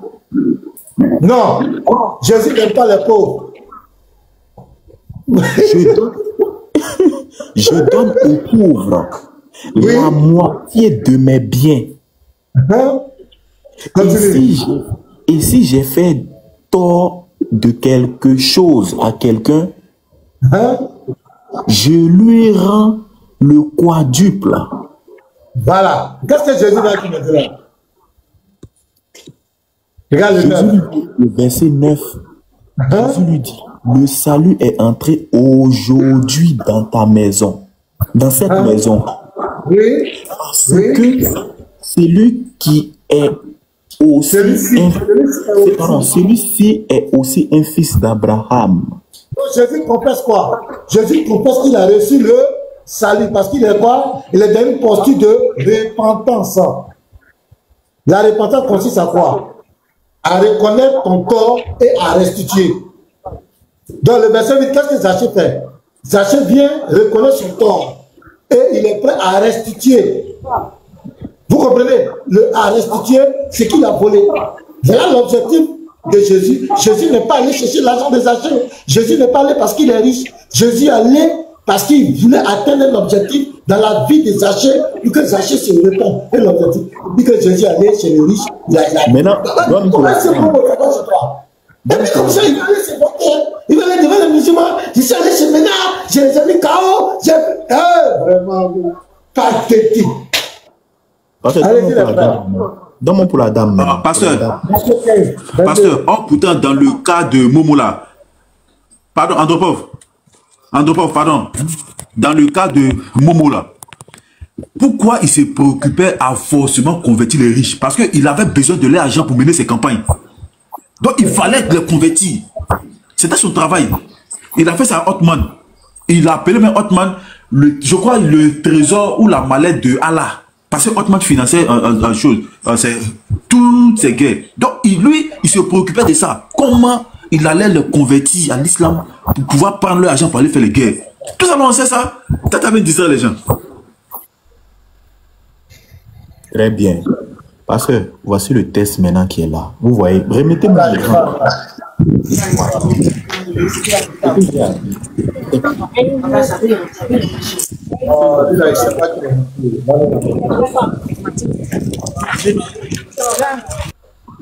Voilà. Voilà. Au fait, ce test-là, c'est pas la première fois que je le fouette. Moi, il attendait sur ça. Parce que lui, là, tous ses arguments, je les connais par cœur. Quand il dit ça, vous pensez que c'est amusement. C'est là, c'est pas ça qu'on attrape. C'est écrit que la femme a dit qu'elle était pauvre. Voici le test. Et voici une femme cananéenne qui venait de ces contrées lui cria: aie pitié de mon Seigneur, fils de David. Ma fille est cruellement tourmentée par un démon. Parce que ici, là, elle est venue à Jésus à cause de quel problème? Lui, il dit ici que la femme était pauvre. Premier chaos. Deuxième, il ne lui répondit pas un mot. Et ses disciples s'approchèrent et lui dirent avec instance: renvoie-la car elle crie derrière nous. Et il répondit, parce que ici, il a répondu à qui? Il n'a pas répondu à la dame, hein. Il a répondu plutôt aux disciples. Lorsque les disciples ont dit renvoie-la, c'est là il a dit: je n'ai été envoyé qu'aux brebis perdues de la maison d'Israël. Et elle vint se prosterner et dit, se prosterner devant lui, disant: Seigneur, secoue-moi. Il répondit: il n'est pas bien de prendre le pain des enfants et de le jeter aux petits chiens. Oui, dit-elle, mais les petits chiens mangent les miettes qui tombent de la table de leur maître. C'est là maintenant, parce que c'est là que Momo a coupé, le verset 28. Alors Jésus lui dit: femme, ta foi est grande, qu'il te soit fait comme tu veux. Alors même, sa fille fut guérie. Ouais. Est-ce qu'on a dit elle est riche, elle est pauvre? Il dit elle est pauvre. Un menteur notoire. On lui dit: ouvre ta caméra, montre le test. Il ne peut pas. Quand pasteur lisait, pasteur n'a pas montré. N'a pas lu, lui-même il n'a pas lu, pasteur. Menteur notoire. Donc les frères, c'est ce que je voulais montrer. Ok, pasteur Shalom. Il dit quelque chose et puis il descend. Shalom. Oui, Shalom. Oui. Vraiment Shalom à tous les frères. Donc pasteur, il veut dire une chose. C'est qu'aujourd'hui, tu as décidé que, comme les gens ont dit que tu as dit des choses sur le prophète, toi tu te rappelles de tous tes arguments que tu as annoncés, qui viennent te confronter sur ces points-là, si ça est dans les sources ou pas, si tu as menti ou tu n'as pas menti. Donc moi je me dis que si un musulman monte ici là, c'est pour prouver que tu as menti en disant telle chose, que c'est pas dans les sources. C'est pas une histoire d'aller rentrer dans la Bible. Il peut vous dire que ce que tu as dit sur le prophète est vrai, mais on peut reprocher la même chose à Jésus. Dans ce cas, on leur dit: ok, un autre jour, on va parler de pour Jésus là. Est-ce que j'ai menti? On n'a qu'à clarifier tous les points pour lesquels on t'accuse Si un musulman monte, pardon, faut pas en aller à gauche, faut pas en aller à droite. À Cuba, ils n'ont qu'à te démontrer que tu as menti. Les 300 personnes qui sont là vont savoir que tu as menti. S'ils ne sont pas prêts, ils n'ont qu'à rester en bas. Parce que là, on est en train de revenir à l'interreligieux. Les arguments que tu as soulevés puis sont contre là, ils n'ont qu'à venir te dire que c'était un mensonge. Si Momo a reconnu que... C'est ça qui a donné droit à l'autre d'aller diffamer ma femme et mes enfants. Est-ce que je... Voilà. Ouais, c'est ça. C'est tout. Parce que quand on reste là et puis quelqu'un rentre dans la Bible, il ne voit pas où est. Ça n'a rien à voir avec ce qu'on veut faire aujourd'hui. Si Jésus a fait ça là, un autre jour, il va nous prouver que Jésus a fait la même chose. Quand on va montrer que le prophète a coupé les routes, on va prendre les sources. Il n'a qu'à nous dire que ce n'est pas vrai. C'est ce qu'on veut savoir aujourd'hui. Sinon, le passage, il est venu lire concernant la femme là. Au début, on nous disait que non, c'est parce qu'elle n'est pas israélite que Jésus est venu seulement pour les Israélites. Aujourd'hui, il vient nous dire que c'est parce qu'elle est pauvre. Ça, vraiment, félicitations à eux. Hein. C'est un gros problème. Hein. Voilà, c'était tout. Pasteur, sois concentré. Pardon, on est en bas, on te suit. Sois concentré. Pas les laisser t'envoyer à gauche ou à droite. Ils sont KO. Ils ont dit que moi, j'ai dit les choses sur le prophète. C'est pour ça que l'autre allait prendre mes parents, ma femme et mes enfants. Venez, ce que j'ai dit là. Est-ce que c'est faux? Est-ce que ce n'est pas écrit dans vos tests? Est-ce que j'ai menti sur votre prophète? Est-ce que vous pouvez prouver le contraire? Il a pris Zénab, la femme de son fils adopté. Il a pris. Est-ce que j'ai menti? Sur la 50 jours, on demande le monde avant d'avoir un entretien privé avec lui. Ça, c'est la règle. L'exception, si tu n'as pas les moyens. Sinon, la règle générale, tu dois donner. Deuxièmement, 81 à 5, sur la 81 à 11. Il a fait acception des personnes entre le riche et le pauvre. C'est écrit noir sur blanc. Jusqu'on lui a dit, n'agis plus ainsi, ceci était un appel. Est-ce que j'ai menti? Je n'ai pas menti. Il a pris la femme de son fils adoptif. Et Tabari nous a expliqué comment les choses... Et puis ça concorde avec la sourate du Coran. Est-ce qu'on a menti? Non. On dit qu'il a marié une fille de 6 ans. Aïcha, à 6 ans, il a marié. Et il a consommé le mariage à 9 ans. C'est écrit. Saïd Boukari 5133. Saïd Boukari 5134. Saïd Muslim 1422. Abu Daoud 2121. Abu Daoud 2116. Dans la Sira, c'est écrit, c'est confirmé. C'est pas nous qui avons écrit. Les tests, c'est pas les tests chrétiens. C'est écrit. Est-ce que j'ai menti? Est-ce que je l'ai diffamé? La diffamation, c'est de dire quelque chose sur quelqu'un dont tu ne peux pas prouver. Voilà. Donc, on vous donne l'occasion de venir nous contredire. Voilà, après s'établit, lui dit qu'il maintenant il n'est plus sachant. On dit, venez nous contredire. Tous les points que j'ai dit. Et que vous dites que j'ai diffamé votre prophète, j'ai insulté votre prophète là. Venez m'affronter. Demandez-moi, tu as dit tant. C'est écrit où? J'ai dit aussi que votre prophète, il lui a été ordonné. Vous dites les biens là. Chose. Même le Saïd Boukari, le livre 25, là, qui a ça le hadith là? Saïd Boukari, livre 1, hadith numéro 25, qui a ça? La gloire, tu es là? Si la gloire est là, pasteur. Et puis on va prendre aussi. Je suis là. Voilà, pour vous plaquer ça. J'ai dit ça. Et puis on va prendre ici, dans le nectar cacheté, à la page 542. On va voir ici. S'il a menacé des gens pour se convertir à l'islam ou pas. La lettre au roi Omar, c'est écrit. Je vais lire tout à l'heure. Mais tu plaques ça d'abord. On va lire. Et c'est moi qui ai menti. Saïd Boukari, le livre hadith numéro 25. On va lire ici. Je vais vous poser la question. Qu'est-ce que les gens disent? Ah non, c'est légitime de faire les gens. Qui t'a attaqué ici? On va lire, on va voir qui t'a attaqué. Puis on va lire pour le roi Oman ici là. Il a attaqué l'islam. Vas-y, lis. Ok. Le Saïd Al-Boukari, le numéro 25. Ok. Ouais, ça, le Saïd Al-Boukari 25. Ibn Oumar. Le messager d'Allah a dit, j'ai reçu l'ordre d'Allah de combattre les gens jusqu'à ce qu'ils témoignent que nul n'a le droit d'être adoré à part Allah et que Muhammad est le messager d'Allah et qu'ils accomplissent les prières parfaitement et donnent la charité obligatoire. Donc, s'ils accomplissent cela, alors ils sauvent leur vie et leur bien de moi, sauf pour les lois islamiques. Bon, ils sauvent leur vie et leur bien de moi. C'est tout ce qui nous intéresse. Oui, lis le reste. Tu n'as pas lu le reste. Lis tout. Ils sauvent leur vie et leur bien de moi, sauf pour les lois islamiques, et alors leurs comptes seront faits par Allah. Merci. Donc ici, là, il doit combattre les gens. Qui lui a donné l'ordre de combattre les gens? Faut aller là-haut, va en haut. Là où ça commence. J'ai reçu l'ordre d'Allah. Hein? De faire quoi?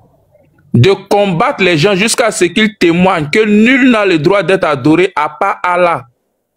Donc ici, là, il a reçu quel ordre de faire quoi? De prêcher? De combattre. De chatouiller? De combattre. De combattre. Les gens qui doivent combattre. De caresser. Voilà. Les gens qui doivent combattre ici, là, ils lui ont fait quoi? Ils l'ont attaqué? Ils lui ont rien fait. Ils doivent le combattre. Et puis regarde, jusqu'à ce qu'il fasse quoi? Il a pas la salade. Ils n'ont rien fait. Il a rien fait. Ici, là, il n'a pas jusqu'à ce qu'il témoigne que nul n'a le droit d'être adoré à part Allah. C'est la condition. C'est parce qu'ils doivent être musulmans. C'est parce qu'ils ne sont pas musulmans qu'on doit les combattre. C'est parce qu'ils ne reconnaissent pas Allah et son messager. Et c'est ce que ton prophète a fait. Et c'est ce que l'islam a fait depuis des siècles. L'islam s'est imposé par l'épée. Pardon, excusez-moi de Attends, je n'ai pas encore fini. Il faut t'inviter. Je n'ai pas encore fini. Ok, d'accord. Parce que vous avez dit que tout ce que moi je dis là, moi je vais vous prouver. Vous ne pouvez pas contester. La seule chose, c'est de la maladie intellectuelle, c'est de rejeter vos écrits. Tout ce que j'ai dit là, je prouve. Il n'y a pas de diffamation dans ce que j'ai dit. Mais là, regarde ici. Vous savez quoi? Si le fond, ils vont faire quoi? La partie ici, le fond, ils vont faire quoi?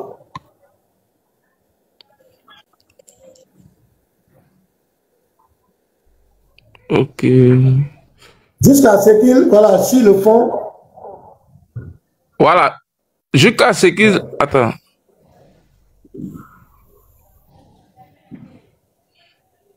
Ah, donc si tu n'es pas syrien là-bas, tu es où? Bon, faut relis tout, pardon. Voilà, je vais relire un peu en haut. Voilà, je vais relire un peu en haut. Jusqu'à ce qu'ils témoignent que nul n'a le droit d'être adoré à part Allah et que Mohammed est le messager d'Allah. Et qu'ils accomplissent les prières parfaitement et donnent la charité obligatoire. Donc, s'ils accomplissent cela, alors ils sauvent leur vie. Oui. S'ils accomplissent cela, oui, ils sauvent leur vie et quoi? Alors, ils sauvent leur vie et leur bien de moi. Attends. Ils sauvent leur vie et leur bien de moi. Ici, là, les biens des gens, là, lui, on fait quoi? Est-ce que tu comprends la gloire? Oui, je comprends, pasteur. De moi. C'est comme s'il va les fatoulou, et puis prendre tous les biens. Voilà. Donc, s'ils n'acceptent pas, si la condition pour que leur vie soit sauve, c'est qu'ils reconnaissent Allah et le messager. C'est pas ça? Donc, si tu ne reconnais pas automatiquement, ta vie et tes biens sont en danger vis-à-vis de lui. C'est ce qui est écrit. Faut relire. Claire, pasteur. Relis tout. Le messager d'Allah a dit, j'ai reçu l'ordre d'Allah. Le numéro. C'est le Saïd Al-Bukhari, le numéro 25. Ça a été rapporté par Bukhari là, c'est un musulman d'ici, pur. Est-ce que tu as bien regardé? C'est pas un chrétien? Non, pasteur, c'est un musulman d'ici, pur. Ah, d'accord. Donc, c'est un musulman. Vas-y. Ok. Saïd Al-Bukhari, le numéro 25, rapporté par Ibn Umar. Le messager d'Allah a dit, j'ai reçu l'ordre d'Allah de combattre les gens jusqu'à ce qu'ils témoignent que nul n'a le droit d'être adoré à part Allah et que Muhammad est le messager d'Allah et qu'ils accomplissent les prières parfaitement et donnent la charité obligatoire. Donc, s'ils accomplissent cela, alors ils sauvent leur vie et leur bien de moi, sauf pour les lois islamiques, et alors leurs comptes seront faits par Allah. Donc ici, c'est clair. Ça, c'est sa mission. C'est vrai, il a fait 23 ans de ministère, il a fait près de 29 guerres. Et même quand il est décédé, les peuples qui étaient... Parce que combien de guerres, il n'y a pas bien compris la partie là. 23 ans. De ministère. 23 ans. Et puis, au moins 29 guerres. Maintenant, quand il est décédé, puisqu'il a soumis les tribus par l'épée, les tribus voulaient retourner, ils se sont débarrassés de lui. Quelqu'un qui leur a imposé une religion, donc ils voulaient retourner, va revenir à leur tradition. C'est là que le premier calife, Abou Bakr, va faire la guerre des apostats. Il va réimposer l'islam par l'épée. La bataille de Yamama, parce que la bataille de Yamama. Voilà. Il va leur imposer encore la religion par l'épée. Parce que ces gens étaient terrorisés par lui, ils voulaient laisser. Après sa mort, ils voulaient laisser. Donc, ils vont l'imposer. Maintenant, regardez, je lis ici. Le Nectar cacheté, c'est le best-seller, le premier livre. Voilà. À la page 542. Tout ce que moi je dis là, je confirme, je n'invente rien. Je ne diffame pas. J'ai les preuves. Devant n'importe qui. La lettre au roi, il a écrit des lettres, Mohamed. Écoutez cette loi, cette lettre. La lettre au roi d'Oman. Donc, Oman, c'est un royaume, c'est un autre peuple qui est quelque part. Au nom d'Allah, le tout miséricordieux, le très miséricordieux, de Mohamed ibn Abdallah, à Jafar et à Abd, tous deux fils d'Al-Julanda. Que la paix soit sur les bien guidés. Je vous appelle à l'islam. Donc, ce qui est écrit là-bas va être confirmé. Soumettez-vous à Allah. Vous serez saufs. Si vous soumettez, vous serez saufs. Ça dit que vos vies, ce qu'il a dit là-bas, la menace. Je suis le messager d'Allah, envoyé à l'humanité entière, afin de mettre en garde celui qui est vivant et que se justifie l'arrêt du destin sur les mécréants. Si vous adhérez à l'islam, vous garderez l'autorité sur votre pays. Mais si vous rejetez mon appel, vous rejetez l'islam, alors votre royaume périra. Mes cavaliers s'empareront de votre terre. Et ma prophétie triomphera dans notre nation. Regardez, on va continuer. Amr ibn Alaz, qui fut choisi pour délivrer ce message, rapporta l'anecdote suivante qui suivait avant qu'il ne fût admis dans la cour de Jafar. Quand j'arrivais à Oman, j'ai rencontré Abd, qui était réputé pour avoir un tempérament plus doux que son frère, et je me présentais ainsi. Je suis l'émissaire de l'envoyé d'Allah, et je suis venu vous voir tous deux, toi et ton frère. Ah, vous devez voir mon frère et lui lire la lettre dont vous êtes porteur. Il est mon souverain, mon suzerain, et il est plus âgé que moi, mais j'aimerais tout de même connaître l'objet de votre mission. Arme, je viens vous appeler à croire à l'unicité de Dieu, sans associer à abandonner toute autre divinité et à attester que Mohamed est son serviteur et messager. Ah, oh Arme, vous êtes le fils du Seigneur de Mekwa.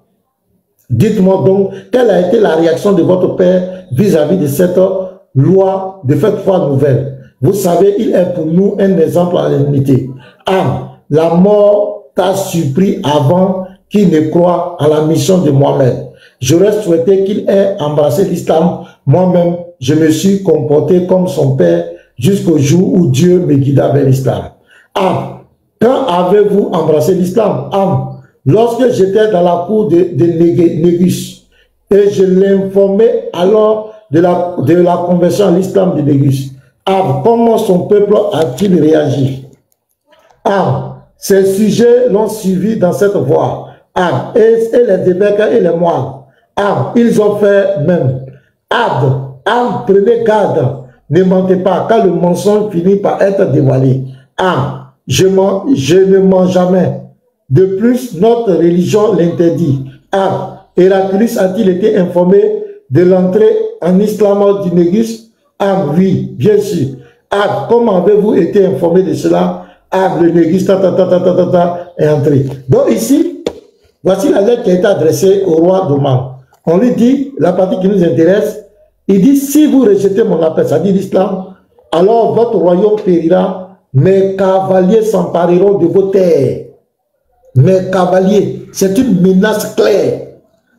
Tu vois, ouais, ils disent attaquer, c'est quoi, mais lui là, il dit attaquer, il était là-bas, tu as envoyé l'aide. Quand on t'a donné l'ordre de combattre tous les gens, quelqu'un t'a attaqué, on t'a fait quoi? Quelqu'un t'a fait quoi? Tu as dit que si là, c'est pas l'islam, les personnes et les biens sont en danger vis-à-vis de toi. Maintenant, les biens de ces personnes que tu vas prendre là, ce sont tes biens. Comment tu vas prendre le bien des gens? Parce qu'ils ne sont pas musulmans, parce qu'ils n'ont pas accepté ta religion. C'est qui le Sahih Bukhari, livre verset? Le Sahih Bukhari, c'est un hadith authentique. Tu prends les biens là, c'est pourquoi? La vie des gens. Et puis le bien des gens, parce qu'ils ne sont pas musulmans. Expliquez-nous. Ce que nous disons là, nous le confirmons, on ne peut pas mentir. On ne peut pas mentir. Il a menacé le roi. Il y a plusieurs lettres comme cela où il menace le roi. Donc quand on lit, vous vous plaignez pourquoi? Allez-y, si tu as quelque chose à dire, vas-y. Pasteur, il peut parler? Vas-y. Voilà. Bon, vous avez pris les récits. Vous dites que non, le prophète, l'islam est venu avec la barbarie. Ils ont tué les gens. Ils ont comment on appelle, pris les biens des gens. Non. D'abord, même l'islam, là, le prophète, là, lorsqu'il a reçu la révélation, là, il était combattu. Il était combattu d'abord. Attends, petit frère. Il était le plus. Frère, c'est établi, attends. Là-bas, oui. Le hadith qu'on vient de lire tout à l'heure, là. Oh, mais ça, faut plaquer, il va lire. Non, il n'a pas dit que c'est faux, hein. Il n'a pas dit que c'est faux, pasteur. Il n'a pas dit que c'est faux. Non, écoute-moi, pasteur, pardon. Écoute-moi. Il n'a pas dit que. Je sais. Je sais ce que tu dis. Écoute-moi. Écoute-moi d'abord, pardon. Tu vas lire, tu vas expliquer. Non, je sais. Ce qu'il a mis là, ici, bon, ce sont des écrits, ce sont des hadiths ici, d'accord. Vous avez dit que non, il prenait les biens des gens, oui. Non, c'est hadith, dit quoi? C'est hadith, dit quoi? Non, est-ce que vous me comprenez? Est-ce que vous me comprenez même? On te comprend, lui, non, je ne vois pas bien, c'est petit, je ne vois pas. Lui, n'est qu'à lire, pardon. Voilà, lis pour lui. Tu vois pas? Lis pour lui. Ok. C'est le Saïd al-Bukhari, le numéro 25, rapporté par Ibn Umar. Qu'est-ce qu'il dit? Le messager d'Allah a dit: j'ai reçu l'ordre d'Allah de combattre les gens jusqu'à ce qu'ils témoignent que nul n'a le droit d'être adoré à part Allah. Pasteur peut continuer? Non, il n'a pas expliqué la partie là-bas. Voilà. Ouais, il a dit, il a reçu l'ordre de la part d'Allah. Il n'a qu'à combattre les gens jusqu'à ce qu'ils disent qu'il n'y a de Dieu que Dieu et que Mohamed est son prophète. C'est ça, non? Oui, ça veut dire. Voilà. Mais quand on dit d'abord, bon, je vais rentrer dans les débuts même. Tu ne vas pas me laisser aller rentrer dans les débuts. Bon, d'accord. Déjà, quand il dit combattre, nous qui sommes là, par exemple, sur TikTok, là, l'interreligieux, là, c'est le fait de combattre. Nous combattons. C'est pas de prendre les épées et de ça. Mais non, il dit l'interreligieux qu'on fait actuellement là. L'interreligieux qu'on fait actuellement là. Vous combattez. On parle de Mohamed. Non. Vous combattez, vous-même vous avez dit une fois que vous combattez l'islam.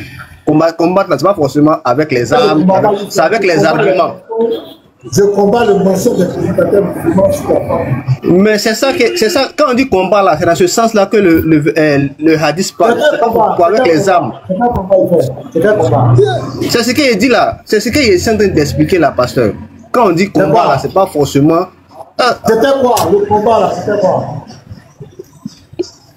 Mais quand on dit combattre là, quand le prophète dit combattez les mécréants jusqu'à ce qu'ils disent qu'il n'y a de Dieu que Dieu. Ça n'est pas forcément dit qu'il faut combattre avec les épées.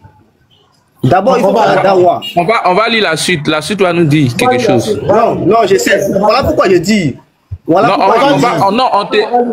mais laissez-moi accrocher. J'ai parlé un peu, pardon. On te croit accroché, on va lire la suite. Je ne vais pas faire taquia, il n'y a pas de taquia ici là. C'est vous qui voyez. On va lire la suite et puis on va comprendre. Il faut laisser, on va lire. Pardon. Bon, ok. Vas-y. Ok. Le messager d'Allah a dit, j'ai reçu l'ordre d'Allah de combattre les gens jusqu'à ce qu'ils témoignent que nul n'a le droit d'être adoré à part Allah et que Muhammad est le messager d'Allah et qu'ils accomplissent les prières parfaitement et donnent la charité obligatoire. Donc, s'ils accomplissent cela, alors ils sauvent leur vie. Ça veut dire quoi? Ils sauvent leur vie de moi et leur bien. Ça veut dire quoi? C'est un combat interreligieux. Et qu'ils accomplissent les prières parfaitement et donnent la charité obligatoire. Donc, s'ils accomplissent cela, alors ils sauvent leur vie et leur bien. Ça veut dire quoi? De moi. Ça veut dire quoi?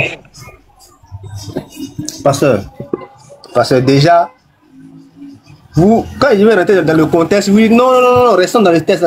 Mais quand il veut rentrer dans le contexte, vous ne voulez pas. Ils sauvent leur vie et leur bien de moi. Ça veut dire quoi, frère? Mais dès le début, mais laissez, dès le début même là, le prophète, ils étaient d'abord combattus. Maintenant, c'est après quand ils ont... Mais laissez-moi y expliquer, pardon. Tu as dit combattre ici, là, que c'est pas la mort, non? On est en train de vérifier le texte, frère. Ils sauvent leur vie et leur bien de moi, ça veut dire quoi? Ça veut dire quoi?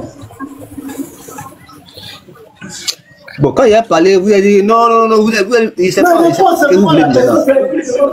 Mais quand je vais répondre là, je ne veux pas répondre selon ce que... Non, mais il faut remonter dans le contexte du sujet. Il ne serait même pas long même. Il ne serait même pas long.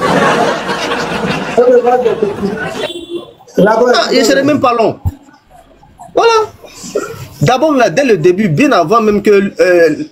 comme on appelle, le prophète puisse prendre l'avance sur tout ça là. Il était d'abord combattu. Ils étaient persécutés, comme on appelle en Arabie Saoudite. Ils étaient très persécutés lorsqu'il a reçu le message.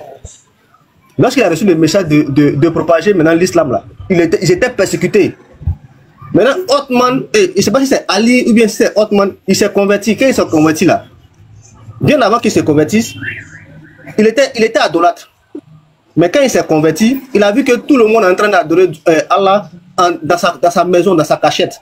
Parce qu'ils étaient persécutés. Maintenant, je viens. Non, on est ici, frère. Tu n'as même pas de sourate à nous donner. Prince, attends d'abord. Tu n'as pas de sourate à nous donner. Tout ce que tu es en train de dire là, c'est écrit où? Si on te demande, tu pourras donner.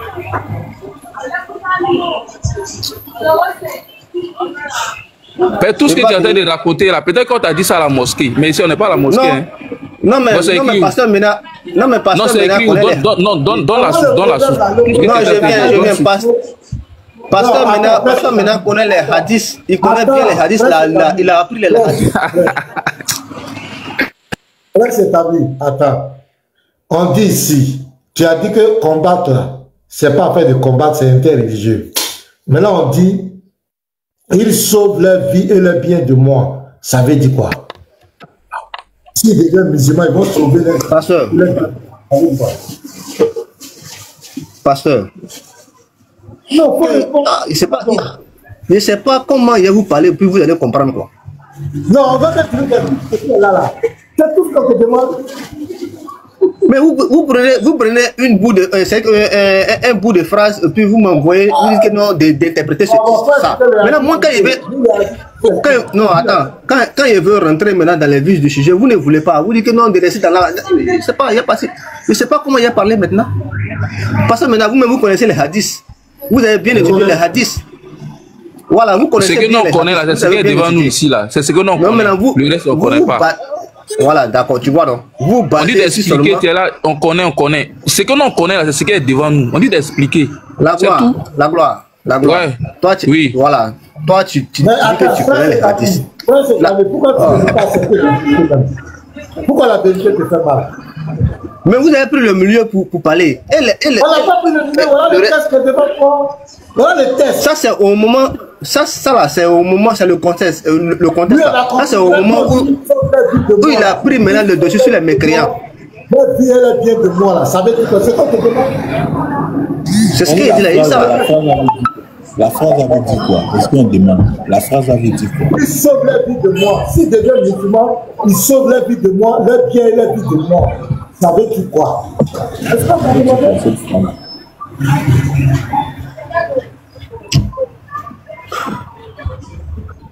Ah.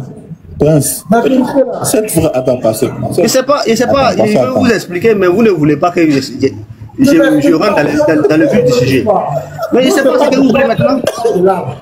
Non, pas du coq, tu parles de l'âge. Je ne parle pas de l'âge, c'est dans le même sujet là. C'est dans le même sujet. J'ai simplifié la question. J'ai simplifié la question. Prince, attends, j'ai simplifié la question. Écoute bien, ils n'ont pas demandé, bon, on considère ton contexte à ta DS pour que le contexte, il n'y a pas de problème. La seule chose qu'on te demande, on dit, s'il, remettez-le en disant, parce que, remettez la voix en grâce, s'il te plaît. C'est la même question que je veux poser. La voix, attends, on dit quoi? On dit, voilà, écoute bien, les gens, jusqu'à ce qu'ils témoignent que nul n'a le droit d'être adoré à part Allah et que Mohammed est son Rasoul, est le messager d'Allah. Ok. Et qu'ils accomplissent les prières parfaitement et donnent la charité obligatoire. Donc, s'ils accomplissent cela, alors ils sauvent leur vie et leur bien de moi. On dit, ça veut dire quoi? Cette phrase-là. Alors ils sauvent leur vie et leur bien de moi. On dit, ça veut dire quoi? Cette phrase veut dire quoi? C'est ce qu'on demande. Cette phrase veut dire quoi? Vas-y un peu. Andropov, ça là, c'était dans les débuts de la révélation ou bien c'était vers la fin? On n'a pas parlé du début des révélations. On dit, je veux savoir quoi, cette phrase. Je veux savoir. C'est la hadith Saïd qui fait partie des sources islamiques, début au fin. Mais vous ne pouvez pas prendre un moment où on appuie le dessus sur les mécréants, où il met la loi, maintenant, où il fait la loi maintenant, là, que vous avez dit non, et les débuts, de la révélation. J'ai une seule petite question. Je voulais préciser quelque chose si possible. Une seule petite question au frère Prince. Non, avant de poser la question, pardon, laisse-moi préciser quelque chose s'il te plaît, pardon. Au fait, regarde, Prince, vous devez savoir même qu'à la mosquée, là, on ne vous dit pas toute la vérité. C'est pourquoi je le dis. Parce que si ton prophète était venu annoncer l'islam et qu'on voulait le combattre pour le tuer là, il n'allait pas dire aux gens que s'il n'accepte pas l'islam encore, il va les tuer. Jamais. Il allait se défendre tout clair. Voilà, vas-y. Pardon. Voilà, il allait se défendre. Attends, il allait se défendre sans même imposer que quelqu'un puisse peut-être forcément accepter Allah ou lui l'accepter. Je prends un exemple, si toi tu es dans ta maison, bien vrai que tu sois musulman, si quelqu'un vient t'attaquer là-haut, est-ce que tu as dit que non, accepte l'islam, sinon je vais te tuer, ou soit tuer? Non, jamais, tu vas te défendre. Mais pourquoi ici ton prophète impose que les gens puissent accepter d'abord Allah et lui l'accepter, sinon ils seront tués? C'est parce que c'était la cause même de la guerre. C'est parce qu'en réalité ton prophète là, si tu ne l'acceptes pas et que tu n'acceptes pas Allah, il te déclare la guerre. Jusqu'à ce que tu puisses accepter sa religion de force. Donc le combat que ton prophète même menait avec l'épée là, c'était le combat des religions. Voilà. Ceux qui n'acceptaient pas la religion, il était obligé de les fatourou, de les tuer. Tu comprends? C'est la raison pour laquelle il a dit que lui il a reçu l'ordre de tuer jusqu'à ce que les gens témoignent que nul n'a le droit d'être adoré à part Allah et que moi, lui il est son messager. Voilà, sinon ça n'a aucun sens que quelqu'un vienne le combattre et puis va dire forcément que la personne doit accepter Allah et lui l'accepter. Donc on voit que la cause même de la guerre là, c'est la religion. Il est venu pour imposer la religion aux gens, c'est tout. Voilà, donc pasteur, je vais m'arrêter là. Non, c'est clair, et j'ai donné la suite ici. Shalom. Donc quand il est venu là, quand il a reçu la révélation là, c'est la guerre qu'il a reçue d'abord. Frère Prince, il a reçu une épée. J'ai une question. Frère Prince, j'ai une question, et puis tu vas continuer, s'il te plaît. Je voudrais lire Jami at-Tirmidhi, hadith 3171. Jami at-Tirmidhi, hadith 3171. D'après Ibn Abbas, lorsque le prophète a été expulsé de la Mecque, Abu Bakr a dit, ils ont chassé leur prophète à leur perte. Ainsi Allah le Très-Haut a révélé. La permission de combattre est donnée à ceux qui ont été combattus parce qu'ils ont été lésés.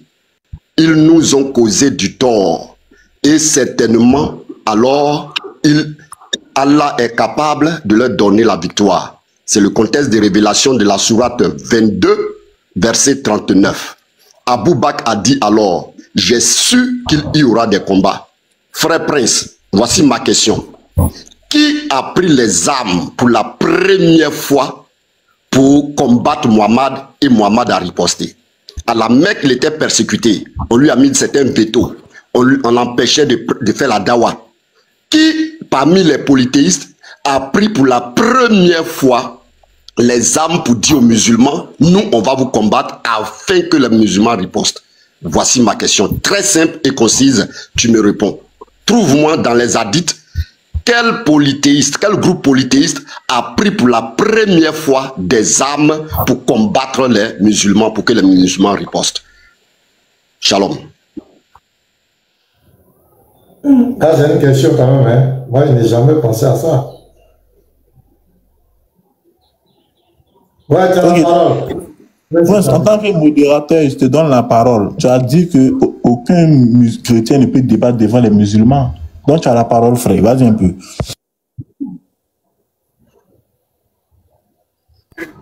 Oui, moi, je n'ai pas la connaissance. Hein. Ça, je vous le dis en même temps, je n'ai pas la connaissance parce que faut pas vous allez vous baser sur ça pour dire que non, vous avez tenté de débattre avec un musulman qui est qui est savant. Moi, je suis pas, voilà, je suis pas savant.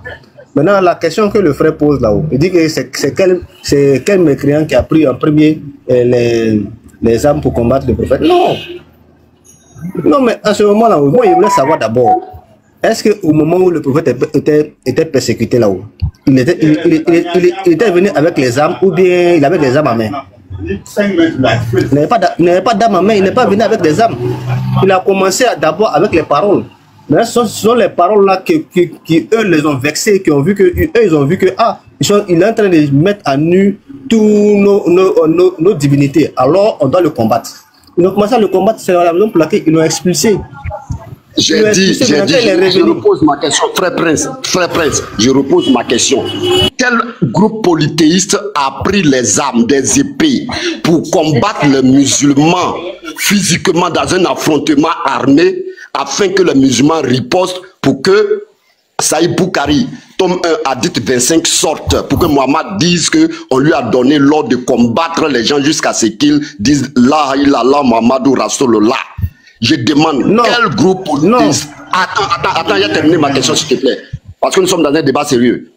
Moi je t'ai lu Jami al-Trimidi et je t'ai lu que c'est le contexte de révélation de la sourate 22 verset 39. C'est lorsque Muhammad a été expulsé de la Mecque. Sur le ton de colère, il a révélé la sourate 22 verset 39 qui lui donne la permission de combattre les gens avec des armes. Les polythéistes de la Mecque ne l'ont pas combattu avec des armes. Ils ont tout simplement dit, nous on ne veut pas t'entendre prêcher ici. Nous on ne veut pas te donner en mariage à nos femmes. Ils ont mis des vétos alimentaires. Et tout ça, ça a peiné les musulmans. Et lorsqu'il a été expulsé, il n'a pas été expulsé avec des armes.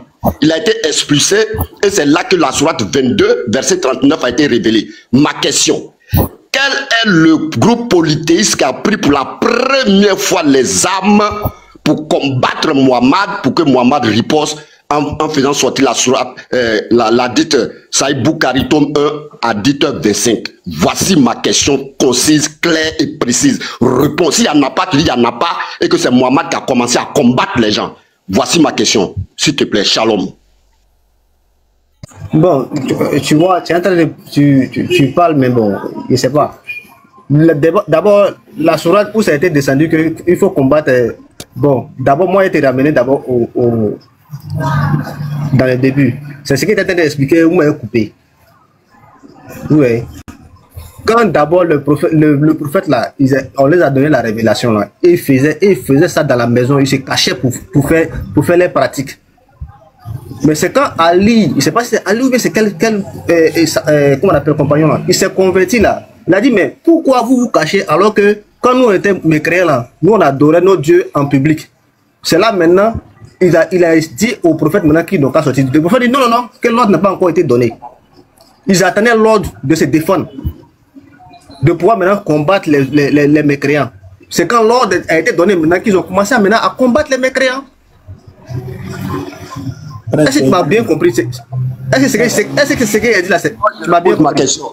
Donc, c'est Mohamed qui a commencé à combattre, ou bien c'est les gens qui ont commencé à le combattre et puis lui a riposté? Les gens qui ont commencé à le combattre. C'est Mohamed qui a été le premier à prendre les armes. C'est Mohamed qui a été le premier à prendre les armes pour imposer la religion, ou bien c'est les gens qui ont commencé, qui l'ont combattu premier puis lui a riposté?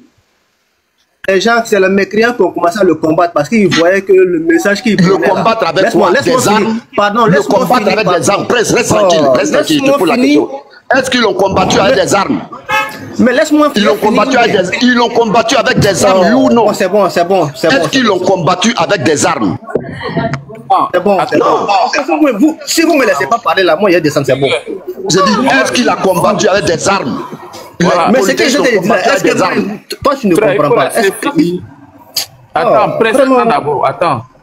Au fait, c'est que Bigger demande là, est-ce que les polythéistes là, ils ont combattu ton prophète avec les armes? Et si oui, il faut nous donner les sources qui le disent. C'est tout ce qu'on demande. Voilà, donc on va les laisser parler. Mais attends, Prince, tu vois, ce que toi tu oublies à l'interreligieux là, c'est les tests. Donc quand tu donnes une affirmation, il faut être à même de soutenir avec des tests. Tu comprends, non? Que ça soit un hadith authentique ou soit une sourate, tu dois être à même de donner.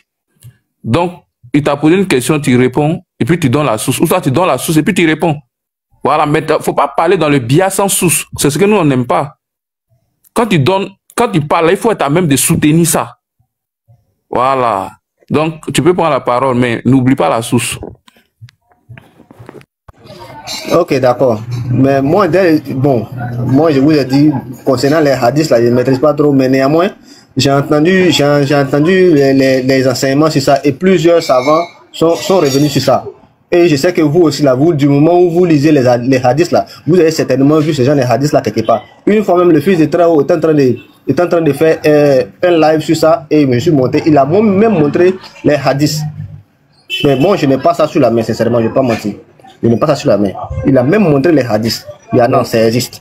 Je ne connais pas les sources. Voilà, donc moi je ne connais pas. Donc sincèrement, si vous me donnez les sources, moi je vais descendre tranquillement et je vais aller chercher les sources. Parce que moi je n'en ai pas. Maintenant, si vous ne croyez pas ce que j'ai dit, il n'y a pas de souci. Chacun est libre d'aller faire ses recherches. Moi aussi, je vais aller faire mes recherches. Mais ce que... Va chercher les sources, c'est mieux. Frère. Ok, d'accord, merci. Tu as vu que